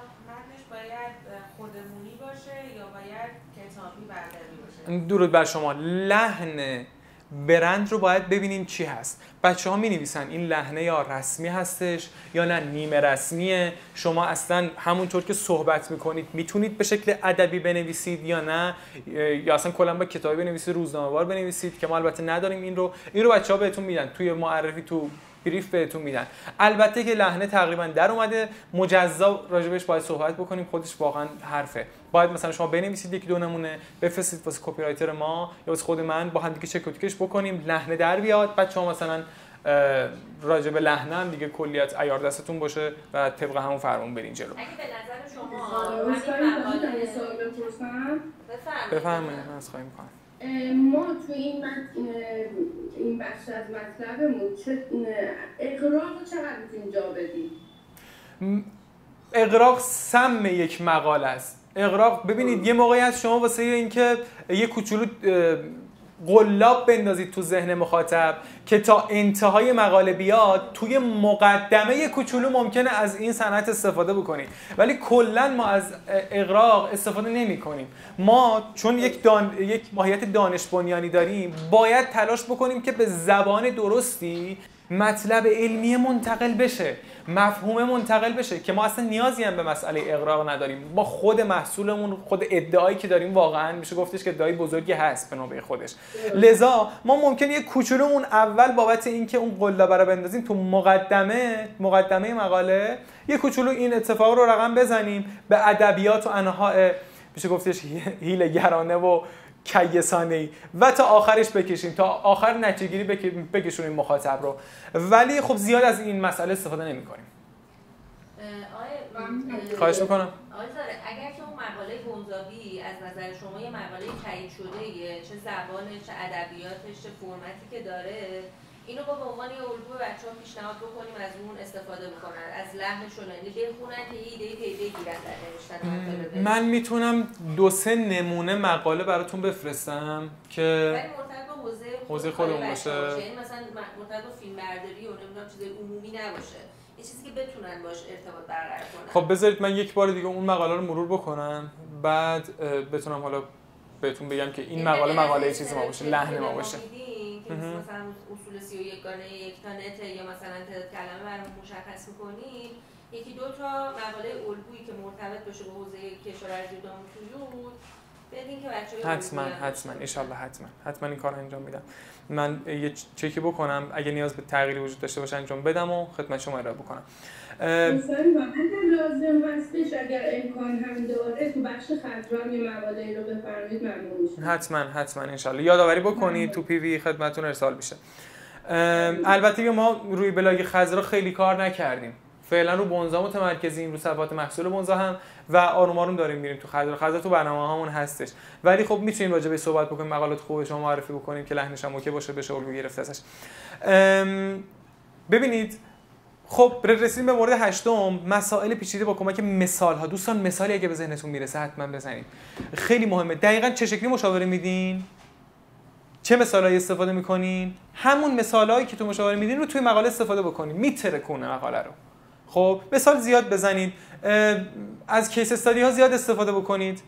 مثلا اگر آقای بهزادی توی یه جایی یه شخصی وجود داره و مثلا استخری وجود داره و اون رو انجام داده، راموز بود فکر میکنم من دیدم، اون رو یک کوچولو بهش اشاره بکنید. مثلا یکی از پاراگراف ها مثلا همین باشه، یکی از میانتیس ها همین باشه، توضیح دادن این ماجرا باشه به شکل خیلی تو د پوینت و مختصر و مفید و با لحن خیلی جذابی که با هم دیگه راجع بهش صحبت کردیم. میتونه کلی معجزه بکنه. بریم جلوتر. مثلا شما اگه نقل قول‌هایی داشته باشید میتونید بهش اشاره بکنید. ساده سازی شده ی همه این موارد رو باید بنویسیم. از اضافه گویی و از اتناب و این مدل موارد باید توجه بکنیم که قطعاً جلوگیری بشه. ما قلم به سرم بگویی نمی کنیم، باید توجه بکنیم که قطعاً طولانی نشه مقالمون حتی الامکان و ساده نویسی بکنیم، حواسمون باشه که جامع باشه و مواردی از این دست رو باید بپوشونیم. یه چیزی هم بگم، تکرار خیلی سمه. بارها مقالتون رو بخونین ولی یک مورد تکراری وجود نداشته باشه تو مقاله. ما خیلی داریم آب میبندم به مقاله، آب میبندم فقط به خاطر اینکه بشه 1500 کلمه که نتیجه بگیریم. نه، این اصلا برامون جذاب نیستش. تکرار به هیچ عنوان وجود نداشته باشه. حتی امکان گل مطلب رو به مخاطب بدیم. حالا راجع به سئو ببینید، ما باید از کیورد هامون توی سئو استفاده بکنیم. باید از کیورد هامون تو مقاله استفاده بکنیم، اما به شکل بهینه‌ای. چه شکلی از کیورد هامون استفاده بکنیم خیلی مهمه. اگه 2 تا چشم دارید و 2 تا گوش دارید، 18 تا چشم و گوش دیگه هم قرض بگیرید و به این مسئله به شدت مهم فقط توجه بکنید که یه مسئله میشه گفتش که ناموسی تو زمینه سئو. الان گوگل مقاله‌ای که پر از کلیدواژه باشه پنالتی میکنه، اصلا بهش رتبه نمیده. ما زیاد نباید از کلیدواژه استفاده بکنیم. مثلا شما تهش توی مقاله 1000 کلمه‌ای خب 5 بار یا 4 بار از کلیدواژه به شکل مستقیم استفاده بکنید. مثلا هر جایی هم احتیاج داشتید، مثلا راجع به آبزیان دارید بنویسید، به آبزیان اشاره بکنید. وقتی مثلا میخواید کلیدواژه آبزیان رو تارگت بکنید توی مقاله، تلاش بکنید که مثلا از عبارت هم خانواده‌اش استفاده، از عبارت مترادفش استفاده بکنید. خب بیاید مثلا جمع ببینید ماهی ها و نمیدونم یه عبارت جایگزینی استفاده بکنید، با یه مفهوم دیگه برسونید. گوگل این رو متوجه میشه. یکی از مهمترین آپدیت هایی که گوگل داد و باید بهش توجه بکنن سئو کارها و همچنین تولید کننده محتوای سئو بیس اینه آقا زیاد از کلمات کلیدی استفاده نکنید. اصطلاحاً کیورد استافینگ نکنید. متوجه میشه که شما بهینه سازی کردید مقالتون رو، متوجه بودید که مخاطب 1000 بار کلمه چیز رو ببینه، کلمه کلیدی شما ببینه اذیت بشه، آزار دادیم. الان مثلا همینی که پایین آوردم رو یه چک بکنید. یه سوال آیه بفرمایید. این عبارتای کلیدی که بخوام بیاریم باید اصلا هشتگ هم بذاریم که خیلی سوال خوبی پرسیدین. نه ببینید اصلا حتی تو سئو اینستاگرام، حتی توی چه تلگرام که اصلا نیازی به این داستان نیست، توی بلاگ پست هم اصلا هشتگ رو تو متن نمیاریم. هشتگ ها تهش اگه بخوایم استفاده کنیم تو پست های اینستاگرام تهش 3 تا، اونم آخر پست میاد و ما داخل مقاله از هشتگ استفاده میکنیم چون باعث ناخوانایی میشه، تجربه مخاطب رو میاره پایین، به شدت تجربه ضعیفی رو منتقل میکنه. جلوتر مثالی براتون آوردم آقای موسوی که یک کوچولو بررسیش بکنیم، از خضرا هم هست.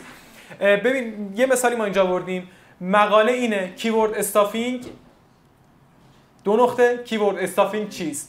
شاید بپرسید کیورد استافینگ به چه معناست؟ کیورد استافینگ به استفاده بیش از حد و بی‌مورد از کلمه کلیدی در محتوا گفته می شود. کیورد استافینگ چیزی است که باید از آن اجتناب کرد، چون نه تنها گوگل با آن مشکل دارد بلکه مخاطب هم از چنین محتوایی استقبال نمی‌کنه. حالا که می‌دانید کیورد استافینگ چیست، باید ببینیم چطور کیورد استافینگ فلان کیورد استافینگ. ببینید چقدر ملال‌آور این تکرار. پس باید توجه بکنیم که به شکل بهینه‌تری از این کلیدواژه استفاده بکنیم. حتی از عباراتی، مثلا شما ممکنه توی جملاتتون 2 تا شبد داشته باشه آخرش، سعی بکنید این 2 تا شبد تکرار وجود نداشته باشه، حتی 2 تا توی پاراگراف هم. این هم از این.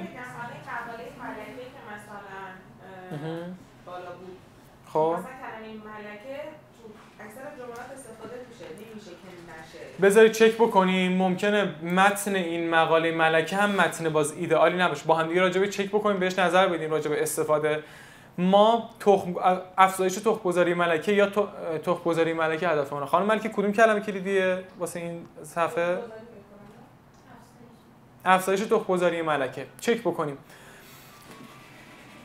ببینید عناوینمون که مشخصه چون تیتریه، ما دیگه نمیتونیم این افزایش تخم‌گذاری ملکه رو بیاریم تو عناوینمون. ملکه اینجا مسئله‌مون نیست، کیورد اصلیمون ملکه نیست. وقتی در مورد ملکه صحبت می‌کنیم اولین شاخص مهم قدرت تخم‌گذاری ملکه میباشد. میتونست این ملکه هست باشه، قدرت تخم‌گذاری میباشد، چون شاخص رو داره میگه دیگه، قدرت تخم‌گذاری میباشد. به طور کلی در وهله اول ملکه خوب ملکه است که تخم‌ریزی خوبی داشته باشد،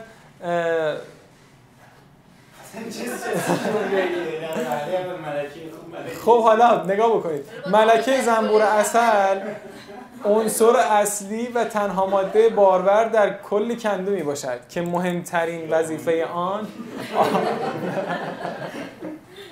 آتش ببینیم که بنده خدا آی بیدشکی نمیدونم هست یا نیست.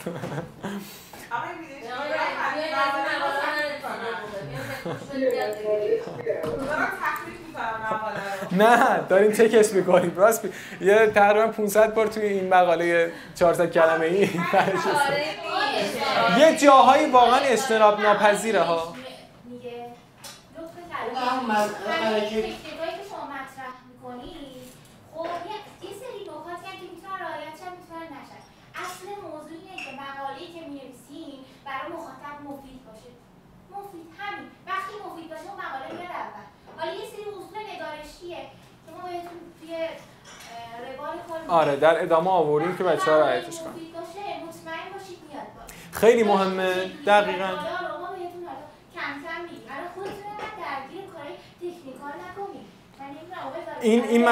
این محتوای خانم ملکی دقت نکنید، به این دقت کنید، این محتوای کاملا برمیگرده به نگارش مقاله.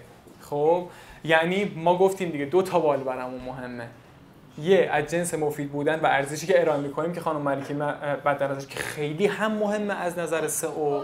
ما مقالات آشغال زیادی داریم که بابت این مسئله بالا رفته، راستن میگم، ولی مسئله اینه بالا مقاله آشغال از نظر نوشتن ها. این مقاله 3000 تا بازدید داشته، یعنی 3000 نفر اومدن مقاله رو خوندن، آخر مطلب موضوعی رو دیدن. خیلی هم مفید. مقاله داخل پرانتز بگیم دوستان. دلیلش اینه که ما یه نفر که باید اینو ویرایش می‌کرد تو شرکت نداشت. کپی رایتر مجموعه.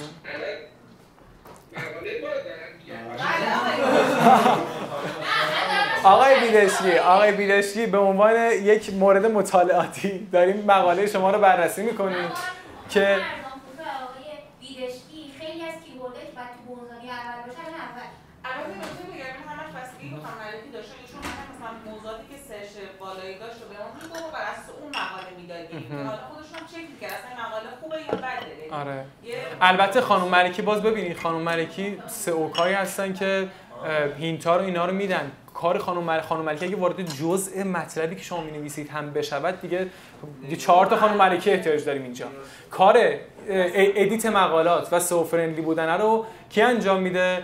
ویراستار محتوایی و ویراستار سئویی یا حالا اگر کپی رایتر هم زمان داشته باشد این کارو انجام میدهد.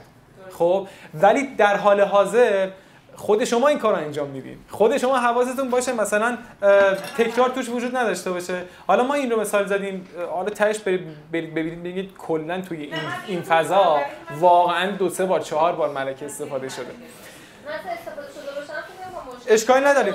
دقت بکنید که کلمه کلیدی که ما تارگت کردیم افزایش تخم‌گذاری ملکه بود. دقت بکنید که این دیگه خدایی اصلا دیگه تکرار نباشه. تو تعداد بهینه‌تری تو مقاله وجود داشته باشه که البته مسئله تکرار گوگل رو باز هم یه سری از اندیشمندان و محققین حوزه سئو بر این باورند که گوگل کلا گذاشته کنار، چون بهتون گفتم تجربیه، گوگل گذاشته کنار، یه تعداد توصیه میکنن که نه حتما این دنسیتی کلمات کلیدی تو متن رعایت بشه. تمام بریم جلوتر. پس ما مسئله عبارت کلیدی در عنوان و توضیحات متا اینا هم که کار بچهای سئو انجامش میدن و دوستان این رو هم توجه بکنید، ما تو سرچی که انجام میدیم مثلا مکمل دام و طیور، این قسمت که دارید میبینید اینجا نگاه بکنید بچه‌ها، این قسمت که دارید میبینید عنوانه، من بعد با هم دیگه هم ادبیات میشیم، به اینجا میگیم عنوان سئو. خب عنوان سئو خانم ارزان فروش به کجا میگیم؟ آره گوش بدید. نه گوش بدید. یه سری پایه‌هایی که از نگاه شما هستش رو خوبه که بچه‌ها نگاه داشته باشن، حالا که مثلا مثل شما ببینن نه، ولی خوبه به گوششون بخوره. وقتی به گوششون بخوره یه نگاهی یه دیدی پیدا میکنن توی اون مطلبش، یا مثلا چه می‌دونم 31 اصول 31 گانه یک تنه تو 5 تاش هم تو ذهنشون بمونه که اصلی و کلیدی باشه خوبه، ولی اون چیزی که بعداً باید تو مطلبشون پیاده بکنن، مثلا اینکه تو ذهنشون باشه من باید 10 تا تیتر داشته باشم، مطلبم باید کاربردی باشه، از این جلسه اون چیزای کلیدی و اصلی که باید تو ذهنشون بمونه خوبه. یعنی ما یه مروری داشته باشیم عملاً یه مرور مفیده که یه ذره ذهنمون به شما نزدیک بشه، ولی هیچ موقع نیست واسه شما ببینید چون نمیتونید، اصلا تخصص بچه‌ها نیست. بالعکس اینم ما خودمون برای بچه‌ها خودمون هستیم دیگه اون جلسه دیگه، اون جلساتی که ما میایم از نظر تحقیقاتی اون چیزی که مربوط به فناوری و تکنولوژی هستش رو داریم ارائه میدیم. دیدی که اونجا این مطلب گفته میشه، هی باز میشه تا مطلب جا بیفته، ولی هیچ موقع نیست شما به جای ما بشینید. اینو به عنوان یک جلسه گذری ببینید. حالا باز اگر آقای زاده شما صلاح می‌دونید چون خانم ملکه قبلا خیلی چالش داشتن با بچه‌ها و یه جوری تو دلشون رفتن و اومدن، اگر شما صلاح دونستید خانم ملکه از خودشون نکته تکمیلی بود که آره اصلا ما اینجاییم که صحبت بکنیم. خانم ملکه من بارها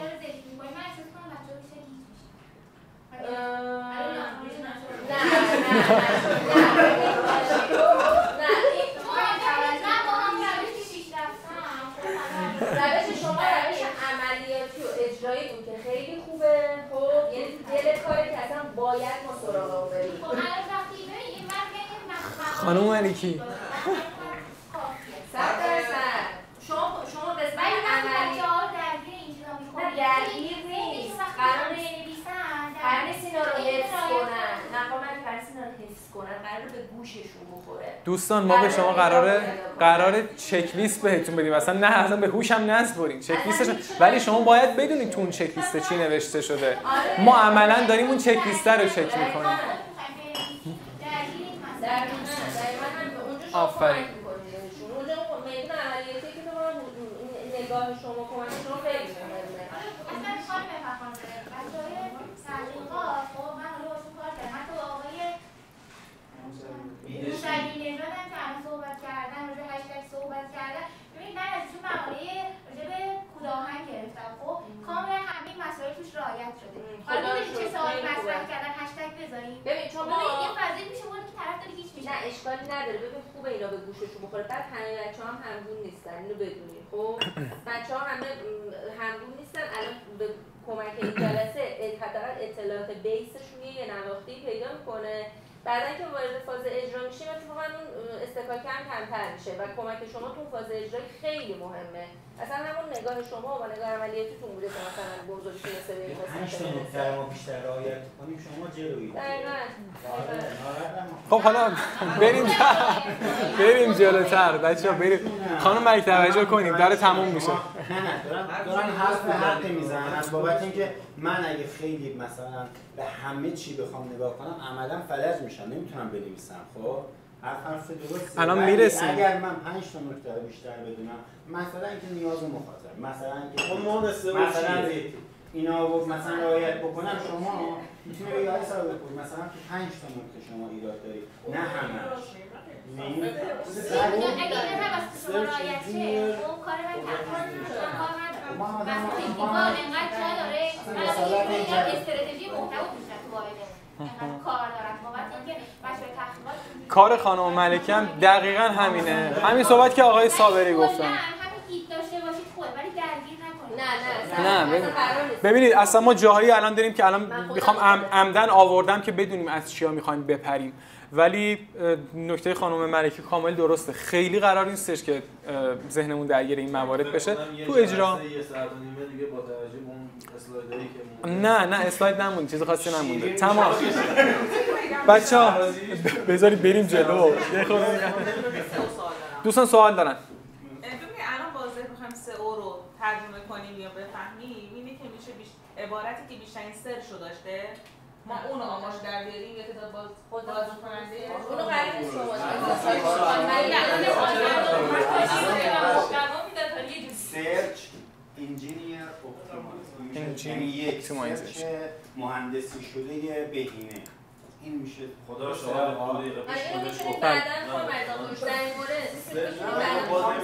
همین الان اینو با هم دیگه چک بکنیم. به نظرم همین الان این مسئله برطرف بشه. این یه بریف نمونه است که خانم ملکی تهیه‌اش کرده که توی این جلسه مورد بررسی قرار بگیره. یه هولوش مثلا 1 رو 20 دقیقه است. شاید مثلا نکته بهش وارد باشه. فقط خواستیم که استراکچر در بیاد و این با شما به اشتراک گذاشته میشه. ببینید یه تیتر اصلی داریم، خود خانم ملکی می‌نویسن اینجا میذارن. خب بچهای سئو می‌نویسنش و اینجا یه مقدمه نوشته. استراکچر مقاله شما تقریبا مشخصه. ما یه مقدمه داریم، مقدمه رو قاعدتا می‌نویسین و توی اینجا خانم ملکی آورده این زیر عنوان هامونه، میان تیتر هامونه. اینها ما چند تا میان تیتر داریم. یه دونه راههای افزایش شیر گاو داریم، تاثیر خوراک گاو در افزایش تولید شیر گاو داریم، تاثیر هورمون ها و داروها در افزایش شیر گاو داریم و موارد این مدلی.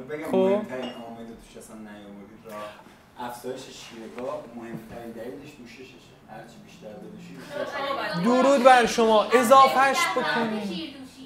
اصلا مهمترین عاملش نیومده. متخصص دام بیشترین زمان تولید شیر دقیقاً بعد از افزایش بعد از پایان شیر. دقیقاً این رو شما توی متن لحاظ می‌کنید. تلاش کردن که حالا اینجا لحاظ بکنن، اما نکته اینجاست. توی این اچ هامون و بولت پوینت هامون آورده شده. بفرمایید. شاید من نگم، من اینقدر تخصصی مثل شما وارد نمیشم. من با توجه به سرچی که مردم انجام میدن زیر عناوین بذارم. اگر چیزی فکر می‌کنید مفیده حتما تو مقاله بذارید. اینجا اینو مطرح کنم. این یه چیزی که دیدی به شما میگه چی بنویسید. خب مواردی هم حالا آقای تو خود کرده ستاره دارن دایره دارن حتما زیر عناوین به این شکل رو توش داشته باشید. ببین این زیر عنوان ها دقیقاً این زیر عنوان هایی که خانم ملکی میدن اینها همون بال سئویی محتواست. حواسمون بهش باشه. من بعد می‌نویسن دیگه، چون که یه سری دقیقاً چک میکنن، دونه دونه چک میکنن، بهتون میگه آقا اینا ترجیح هم باشن. اینا رو ما چک کردیم. آره ما صنعت رو چک کردیم، اینها مواردی ان که براشون مهم بوده. تو مقالات دیگه اینها براشون مهم بوده. ولی خب شما هم سرچ ها رو بزنید و سعی بکنید خفن ترین حالت ممکن کار انجام بدید. موضوع رو اومده گفته، موضوع رو یک مسئله یک خطی اومده توضیح داده، بیان روش‌های کاربردی جهت افزایش شیردهی گاو. خب حالا این میتونه تکمیل‌تر باشه دیگه. ما اون پیام یک جمله‌ای محتوا رو توی اینجا باید میاریم، یعنی خانم ملکی میاره که ما چه پیامی باید داشته باشیم که حالا پیشنهادشه. شما میتونید بگید پیام این محتوا جامع‌ترین حالت ممکنش میتونه این باشه. بعد با خانم ملکی چک و تیکش میکنید، بعد میرید مینویسیدش. خب ما مخاطبین هدفمون رو، پرسونا رو ما تو جلسه قبل راجع بهش صحبت کردیم. یادتونه پرسونا چی بود؟ گفتیم اسکندر واسه نمیدونم نماینده گروه فروشگاه داران اینا کد و سم بود. اینستاگرام داره یا نه مثلا تو ایتام هست راجع صحبت کرد. این همون پرسونا است. پرسونا ما چیه؟ حالا ما اینجا اسم رو می‌نویسیم دیگه و حالا تا زمانی هم که پرسونا مشخص نشده باشه اون گروه رو می‌نویسیم. گروه دامداران گاو، دامپروران گاو. حالا دامپروران تو حوزه گاو. گاوش زیاد بود. آقا تو ما چون راجع به گاو داریم می‌نویسیم. راجع به گاوه. ما راجع به گاو می‌نویسیم. شما قطعاً ما به این بز آره اینو می‌نویسم برای شما.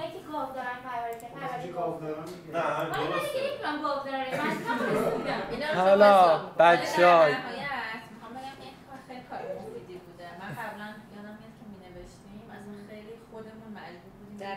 استراکچر نداشتی پراکنده بود. من قبلا که نوشتم الان این باعث شده که هم ذهنمون خیلی بازتر بشه، هم کار مفیدتر و جامع‌تری. آره خیلی خوب شده. حالا این زحمتایی که باز بچه‌ها دارن دیگه سلامت باشین. این هدف از نوشتن محتوا رو می‌نویسیم، نیاز تارگت شده محصول رو بهش اشاره می‌کنیم. دقیقاً بچه‌ها می‌نویسن اون اینتنت نیتی که پشت سرچ کلمه کلیدی وجود داره اینجا تقریبا میان برای شما میگن. خودتون هم میتونید سرچ بزنید ببینید مقالاتی که اومدید چیه، مقالاتی که بالا هستن چیه، از اون هم میتونید هینت بگیرید. کلمه کلیدی رو ما اینجا آوردیم، تعداد کلمه رو بهتون میگه تقریبا چه تعداد کلمه‌ای برای ما خوبه. این تعداد کلمه بر چه اساسیه؟ رفتن مقالاتی که رنگ گرفتن رو نگاه کردن، تعداد کلمه پیشنهادی رو اینجا آوردن مثلا برای شما و شما مثلا بر اون اساس می‌نویسید. ترجیحاً بالای 700 کلمه باشه که بتونه رتبه بگیره. چرا 700 کلمه؟ نه چرا می‌خواستم بگم بازه بذارید. آره بالاتر از 700 کلمه. چرا با 700 کلمه میگیم؟ همون آزمون و خطا است. گروهی رفتن حالا تو تیم هاب اسپات به اینا چه رسیدن که بالاتر از 700 کلمه باشه زودتر رنک میگیره. تو ایندکسینگ گوگل راحت‌تر بهش چیز میکنه، رتبه میده. لذا بهتره بالاتر از 700 کلمه باشه. البته که بچه‌ها تو این تعداد کلمه پیشنهادیشون لحاظ می‌کنن این مورد رو. محل انتشار که حالا مشخصه، بعد زمان انتشار رو هم ما تقریبا می‌نویسیم. حالا اینکه چند روز قبل‌تر زمان آماده بشه محتواش آماده باشه بفرسته فرستادش سمت ما. بچهای سئو روش کار بکنن، پیشنویسش رو بسازن، ما بدیم بچهای تبلیغات آرت ورکش تهیه بکنن، همزمان پست های اون رو بنویسیم، پست تلگرامی، پست اینستاگرامی مربوط به تبلیغ این مقاله رو توی سوشالمون بنویسیم. ما باید توی زمانی بنویسیم. ما راجع به این زمانه حالا صحبت می‌کنیم با خانم فخرزاده که دقیقاً چقدر باشه، این دیگه برمیگرده به اون فراینده. حالا این قطعی نیست، پیشنهادیه، میتونه کمتر هم باشه. قاعدتا مثلا واسه اخبار ما حواسمون هست، ما اخباری هم که می‌خوایم نوشته بشه که شما تعیین می‌کنید هدف اون هستش که بره تو سایت. ما بازتاب اخباره رو، اون لید خبر رو می‌خوایم بیاریم تو سوشال، توی اینستاگرام، توی تلگراممون در قالب پست منتشر بکنیم و لینک دهی بکنیم به اون مقاله سایت. یعنی در قالب بلاگ پست می‌خوایم اخبار شما رو هم توی سایت نمایش بدیم. لذا پیشنهادمون اینه که مثلا بیشتر از 350 کلمه باشه. خب و حالا یه سری ویژگی‌های توش رعایت شده باشه، ارزشمند بودن و تمام مطالبی که آورده بودیم توش رعایت شده باشه، غیر از استراکچر، اون میان تیترها و مقدمه و فلان. چون واسه اخبار استراکچر خاصیه، میتونید بایسش متوجهش بشید که اگه نیاز بودش باز راجع به صحبت می‌کنیم. نویسنده‌اش رو خودتون پر می‌کنید. حالا ممکنه بنویسن خانم ملکی اینجا و دپارتمان مشخص. به این میگم بریف محتوا. این بریف رو ما به شما میدیم. ببینید اگه که زحمت نیست تو هر تیکتی که زده میشه برای هر درخواست محتوایی این اتچ بشه دیگه. میشه یعنی دقیقاً اینطوری باشه، چه فنی باشه، چه بلاگ پست باشه. یه دونه ببخشید ما پیشنهاد همین باشه، یه دونه هم دقیقاً خالی همین پایین که آقا مثلا به عنوان مثال برای بچهای بونزا مثلا اگه دام دپارتمان دام باشه همین خیلی خوب. الان ما میتونم چیز ترجمهش بدم به دوستان اینا مثلا استفاده بکنم که براتون بچهای خضرایی یه چیزی دقیقاً تقسیم کار راحت باشه. تیکت این مدلی میشه درست کرد، من دیدم فکر میکنم اگه تیکت مجزایی باشه آره پیام آماده میشه با خانم چون ممکن مثلا بچه‌ها یادشون به پیام یک جمله محتوا چی بود ولی اینکه من ببینم یه همچین چیزی باید باشه. نه این استراکچر باید باشه دیگه. نه این باشه، یه دونه مثلا شکل خالیش که ما قرار پر بکنیم رو بهشون بدیم دیگه، درسته؟ نه همین برده میتونه اتچ شما پرش کنید دیگه. میتونیم مثلا باز میگم تو قالب‌های مختلفی میتونیم داشته باشیم دیگه. بذار ببینیم مثال باشه بالاش که همینه که تکمیل شده باشه. که مثلا این فور اگزمپل ما اینه. من الان داشتم نوشتم مثلا ما این کلود باید داشته باشیم، تمام اینا توش وجود داشته باشه. میگم همون بحث اصول 31 دانه اون یک دانه و یه سری مسائل دیگه که مربوط به اصلا گروه و کاناله، خیلی چیزای دیگه هم هست که اونها هم میشه تو اون فضا باشه که شما به عنوان راهنما همون چیزی یادتون رفت با اون مراجعه بکنید اونا رو ببینید. حالا من داشتم به این فکر می‌کردم که اینا علاوه بر اینکه ما محتوا و اینا خیلی به دردمون می‌خوره، چون بچه‌های تحقیقات غالبا یه فوق لیسانس و دکترا هم دیگه، چقدر کمکشون میکنه که یه مقاله خوب بنویسن، چقدر کمک میکنه که اون مقاله‌ای که نوشتن دیده بشه، سایتیشن بخوره. خیلی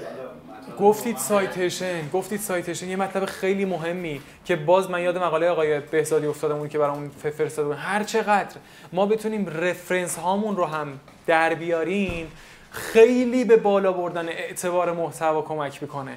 یعنی اون آره رفرنس ها ما قطعا دنبال این هستیم که رفرنس ها ته مقاله به نحوی که حالا ترافیک از سایت خارج نکنه منشن بکنیم، به شدت اعتبار مقاله رو بالا میبره. اگه مثلا چیز باشه ROI یه مقاله‌ای باشه، مقاله علمی باشه، ما بتونیم اون لینک مقاله علمیه رو مثلا از جی استور برداریم بیاریم اینجا بذاریم، کلی میتونه بهمون کمک بکنه، مشروعیت افزایی شدید اتفاق میفته. این کارو هم بکنیم. بفرمایید.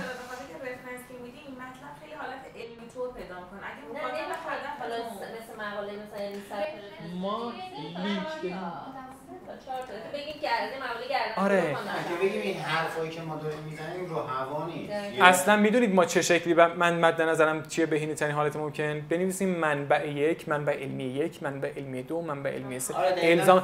ولی این واسه کرولر چیز مهمه، همین خزشگرهای گوگل که وقتی میاد اینها رو چک میکنه تهش میرسه به منبع 1. منبع هم گذاشتن کدوم لینک میره میبینه به یک اتفاق علمی خیلی خفن میرسه. چون مثلا آقای مهندس یه مطلبی آماده کرده بودن، شاید مثلا از یه مثلا مهندس شیلاک اون مطلب مثلا عمومی باشه، چیز خاصی نباشه، ولی انقدر تمیز مثلا رفتن از 2-3 تا مقاله رفرنس گردن کلفت این جمله هاشون رو برداشتن، بعد رفرنس هم مثلا اون انتها آوردن. خب این خیلی مهمه که ما هم مطلبی که داریم بیان می‌کنیم و بیایم از دهن یه منبعی که مثلا هیچ نتونه دیگه روش انقلت بیاره بزنی. ممکنه مطلب عمومی هم باشه و اینا. به خاطر همینه که مثل مقاله علمی بیایم مثلا 35 تا 40 تا 50 تا رفرنس بدیم. مثلا 3-4 تا باشه. یا مثلا میشه مثلا نمیدونم سرچ ویکی‌پدیا همون تا انجام دادیم دیگه. ویکی‌پدیا تهش منبع میده یا 1 2 میشه اونجوری که اون یه خورده آسیب داره واسه ما. چون که آره ویکی‌پدیایی یعنی ندیم منظوری نه این مدلی که تو اونجا داده. خب شما خیلی موقع رفتید داخل یه سایت ویکی‌پدیا رفتید و رفرنساش کلیک کردید از سایت ویکی‌پدیا خارج شدید. این خارج شدن پوان منفیه تو سئو. ما باید تمام تلاش خودمون رو بکنیم که مخاطب اگه خارج بشه هوشمندانه باشه، مثلا بره به صفحه پرداخت سری برگرده، خب میره یه جا دیگه. ولی خب ما یه جوری داریم می‌نویسیم که مشخص نشه دیگه. آره یه جایی میگنجوننش که کرولر رو ببینه و حالا میتونیم به صورت متنی هم بنویسیم منابع رو، ولی لینکش رو نذاریم که ملت بیان کلیک بکنن. میتونیم بنویسیمش ولی لینک دهی یه جور خاصی باید بچه‌ها بزننش. دقیقاً آره 100%. حتی به مقالات خودمون هم میتونیم این هم بگیم باشه اشکال نداره. حالا اینو بعداً خودمون جنبندی می‌رسم. ولی شما رفرنسی که می‌ذارین طوری باشه که قابل رصد باشه که حالا بعداً خود خانم ملکه آوازداره به ساختارش به تفاهم رسیدن فقط اون رفرنس رو بتونید پیدا بکنیم گم نشه. آره این رفرنس دادن هم اتفاق اخلاقی خوبیه دیگه. خیلی خوبه ما به عنوان دانش بنیان احترام قائل بشیم واسه مطالبی که تو سایت‌های مختلف وجود داره. ته متن نه رفرنس های داخل چیز نه مثلا فلان سال فلان نه اینج نه. ته مقاله اونم بابت عرض ادب خدمتتون کسی که زحمت کشیده بود. خب ما سئو بهینه‌سازی تصویر داریم که محل بحث این جلسه نیستش. لینک سازی داخلی خارجی داریم. ببینم که به منابع و اطلاعات مثلا اینجا آره من اینجا آوردم این بحث لینک دهی و رفرنس دهی و اینها رو. بعد بهینه‌سازی واسه محتوا چیزه یعنی شما داشته باشید خب آره بعد من نوشتم که اینا در مورد فضای کلود خواهیم آره آپدیت. ببینید تگ حالا من میگم تگ آلت تصویر توضیح بدم اصلا یه چیزی میره تو حاشیه. اینو بذارید بمونه. آره خب ما یه مسئله خیلی مهم داریم دوستان. این رو هم توجه بکنیم داره تموم میشه. این رو هم توجه بکنیم داره تموم میشه. ببینید ما تعامل و تبلیغ برامون خیلی مهمه. اینجا که نوشتم چیه؟ میگه نه تنها باید محتوا خوانده شود بلکه باید مخاطب رو به نشون دادن واکنش و تعامل با رسانه وادار بکنه. یعنی مقاله شما باید یه جوری باشه که یعنی کیف بکنه، بره دکمه شیر مقاله بلاگ پست رو بزنه به رفیقش بفرسته یا سیوش بکنه توی مثلا سیو مسیج خودش تو تلگرام ذخیره‌اش بکنه این مقاله رو. اونقدر باید ارزشمند باشه. پس مورد 15 چیه؟ آیا کاربر را به نوشتن نظر یا تعامل دعوت کرده است؟ خب ممکنه تهش شما بگید که تو مثلا اون قسمت آخر سوالاتتون رو بپرسید. حتما سوالاتتون رو این زیر بپرسید ما پاسخ میدیم و پیگیر هم باشید مقالات و سوالاتی که راجع به مقالاتتون پرسیده میشه بهش جواب بدید. خیلی میتونه کمک بکنه به سئو که ما آوردیم بلاگ پستی که تو یک تانت راجع به بلاگری بودش اصلا نصف بیشتر صفحه مقاله پرسش پاسخ بود. کلی میتونه مجال مانور بچه‌ها رو کلمات کلیدی هم خانواده چیز باشه اون مقاله باشه. حالا تیکش رو میزنیم اگه کاربر رو بنوشتن به نظر دادن و اینها به تعامل دعوت کردیم. حالا مورد 16 هم چیه؟ آیا محصول یا خدمت مرتبط تبلیغ شده است یا نه؟ دوستان یک مورد به شدت مهم، یه مسئله به شدت مهم، اینکه ما اصلاً دوست نداریم بر اساس اصول بازاریابی محتوایی که گفتیم و این باند مارکتینگ و بازاریابی درونگرایی که گفتیم به شکل مستقیم و شارپ به مخاطبمون محصولمون رو معرفی بکنیم. اصلا دوست نداریم. در باب توصیه و اینا انواع ادبیات هایی که میشه به کار بردش با هم دیگه صحبت هایی داشتیم تو جلسه مختلف. باید حواسمون باشه که خیلی مدل نمیشه آقا مثلا پاشو بیا بونزوپلکس بخر. بونزوپلکس 7 میتونه مشکل شما رو مثلا تو فلان چیز حل بکنه، بیا بونزوپلکس. نه، مشاوره بده تو مقاله، خب واقعا پوشش بده به نحوه شایسته مطلب رو. بعد یه جاهایی بونزوپلکس 7 رو مثلا بیا لینک تیش بکن یا نه مثلا اینو دیگه سیاستیه که خود بچهای سئو میرن که بهترین مکمل دام رو انکر تکستش میکنه. خب و دیگه اصلا شما تو اون مقاله شما راجع به مکمل دام صحبت نکردید، بونزوپلکس صحبت نکردید، یه کوچولو لینک تهی شده کدوم کلمه بهترین مکمل دام و شما روش کلیک میکنید میره داخل صفحه. کسی کلیک نکنه نمیفهمه، ولی کسی که میاد اون مقاله رو تا قسمت 8ش تا قسمت 7ش میخونه قاعدتا نیاز پیدا خواهد کرد که بدون بهترین مکمل دام چیه. پس کلیکش رو خواهد کرد. تهش مثلا میرسه به چیز، به صفحه فروش ما، به صفحه بونزاپلکس هفت و اینا. میخوام بهتون بگم اصلا دنبال معرفی مستقیم محصول نباشید، اما بگیم مثلا از 4 5 تا مقاله‌ای که مطرح میشه یکیش رو تهش به شکل مستقیم بگین که مثلا ما بونزابی رو به عنوان متابولیسم اپتیمایزر حالا داریم معرفی می‌کنیم، بعد مثلا تو مقالاتون مثلا همین راه‌های اثرگذاری تخم‌گذاری میگیم حالا اگه متابولیسمش تنظیم باشه تخم‌گذاری چقدر تغییر می‌کنه. یعنی این قسمت بونزابی به این فکر توی مقاله ما اضافه می‌کنیم. دقیقاً آره. ممکنه مقاله راجع به کارکرد همین بحث کیلیت و متابولیسم اپتیمایزر رو اینها باشه. دقیقاً باید اینا رو پوشش بده.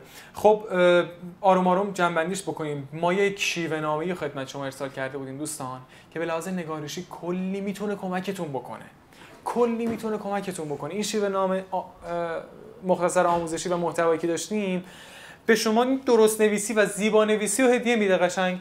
اصلا طولانی نیست. این رو من باز میذارم توی همین فایلی که قرار هستش بذاریم و شیر بکنیم با هم دیگه.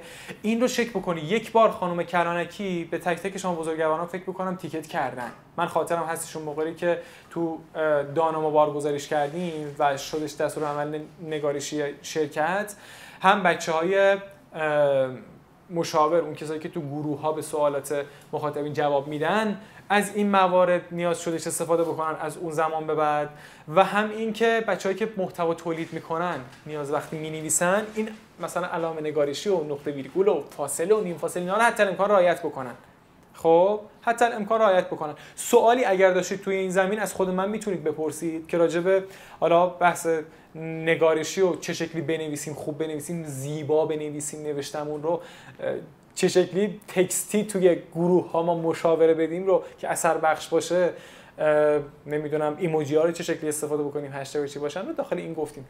اگه باز سوالی مسئله بود بپرسید. ما علائم نگارشی باید حتما درست استفاده بشه، به شدت برام مهمه.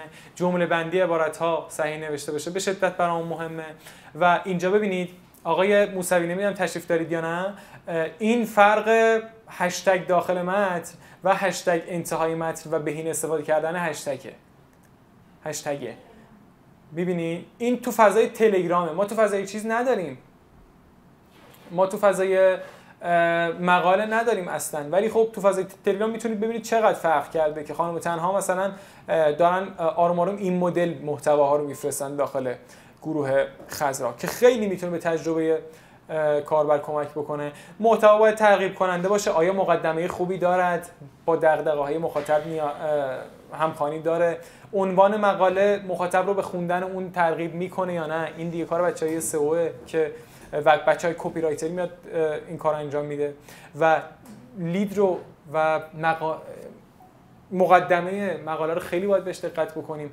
ارزش، اصالت و خلاقیت رو باید حواسمون بهش باشه.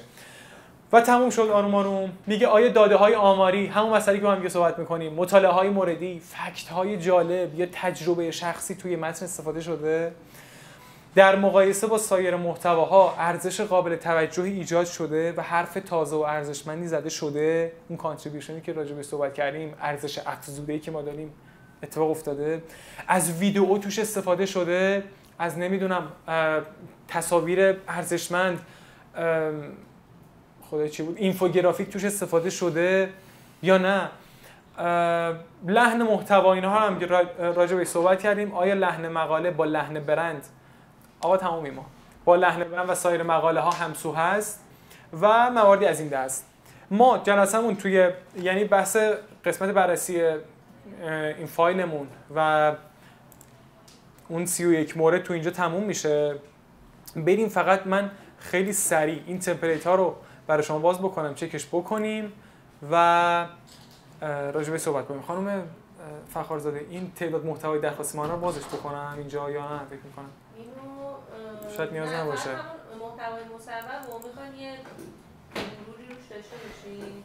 تمپلیتون واسه توضیح بدید. بذار تمپلیت رو من بگم. دوستانی که پست تلگرامی می‌نویسن یا پست اینستاگرامی می‌نویسن، خب نمونه‌ای ما اینجا آوردیم. بهترین نمونه‌ای که میشه نوشته بشه و برای ما ارسال بشه اینجوریه که تیترتون رو اینجا می‌نویسید، تاریخ بارگذاری و بچه‌های ما می‌نویسن برای شما میفرستن. مطالب رو شما اینجا می‌نویسید، یه دونه هشتگ پیشنهادیتون رو بر اساس دستورالعمل هشتگ گذاری که باز بچه‌های سوشال بهتون میدن اینجا انتخاب می‌کنید میذارید و تقریبا اینجا گفتش که شسته رفته این جدول رو پر می‌کنید. توضیحاتی هم اگر داشتش میگید. مثلا آقای بیدشکی یه جاهایی میاد چیز می‌کنه، لینک یه ویدیویی رو میذاره، میگه من این رو از این ویدیو برداشتم، یا میاد مثلا میگه که یه عکسی وجود داره، من دیدم عکس خیلی خوبیه، میتونید تو این مضمون عکس پیدا بکنید، رو اینجا قرار میدید. توصیه های این مدلی و این مثلا میشه تعداد 10 محتوا. خب نه نرسیدیم برای اخبار اینو تنظیمش بکنیم. آره فقط تعداد کلمه است. میتونیم برای اونم تنظیم بکنیم. میخواید خانم فخرزاده یادداشت بکنید؟ یه کوچولو مونده دیگه، این رو هم بگم چون مهمه. ما بحث اینستاگرام رو اوکیش کردیم، تمپلیت بلاگ پست رو با هم دیگه صحبتش کردیم. محتوای اسلایدی اینستاگرام دوستان، یک سری از محتوای ما تو اینستاگرام خیلی مهمه، این هم خیلی مهمه. قراره به شکل اسلایدی محتوای اسلایدی کاروسل اینستاگرام رو دیدید، مثلا 10 صفحه‌ای، 4 صفحه‌ای، 5 صفحه‌ای. خب این رو تو این قالب برنامه می‌نویسین. بریفش اینجوریه. کپشن رو اینجا می‌نویسین. خب شماره اسلاید رو ما داریم، کپشن که توی خود پایین پست میاد، شماره اسلاید تو اول عنوان پست میاد همیشه.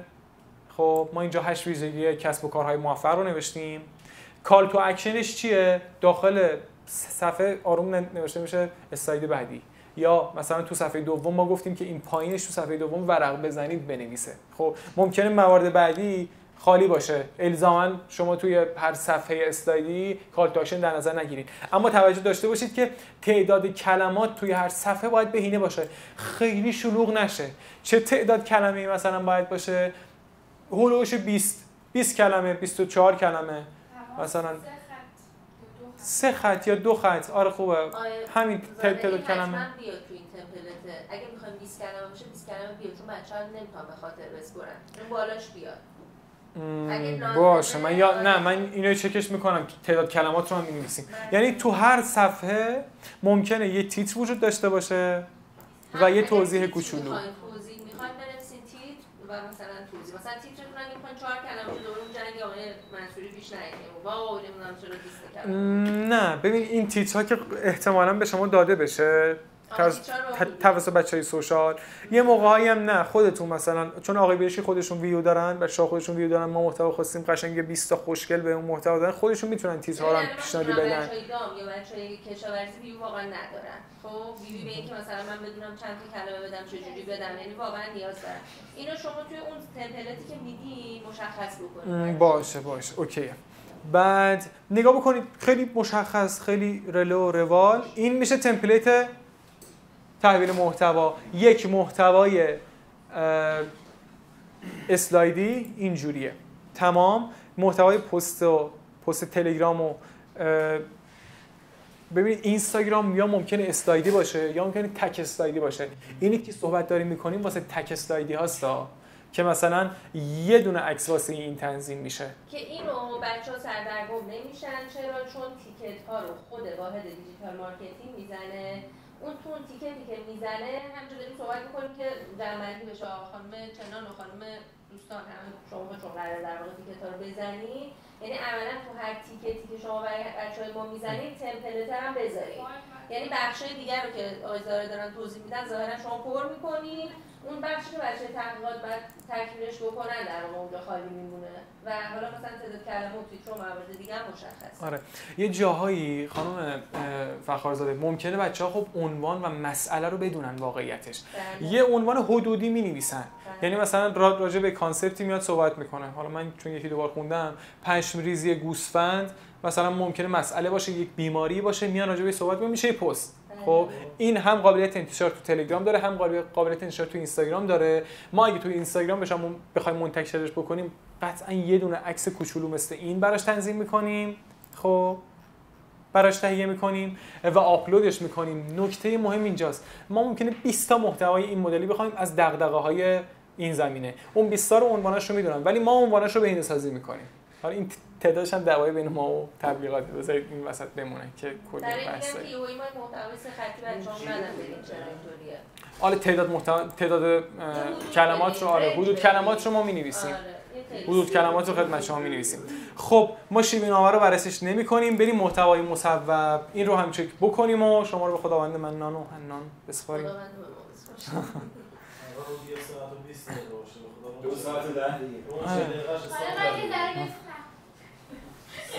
ببین چون بس تعاملی میشه مباحثه اتفاق میفته یه جایی نمیشه که مثلا فقط متکلم وحید من باشم.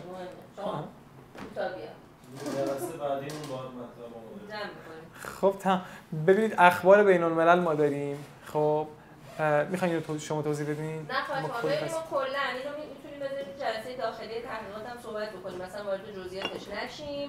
فقط که اینا عناوین محتوا هستش، تعداد کلمات و کلیتش هم آقای ظاهره بهمون گفتن، اینو بعدا این جلسه جلو تو در واقع داخلی با تحقیقات میذاریم در موردش صحبت میکنیم. دیگه از این بگذاریم.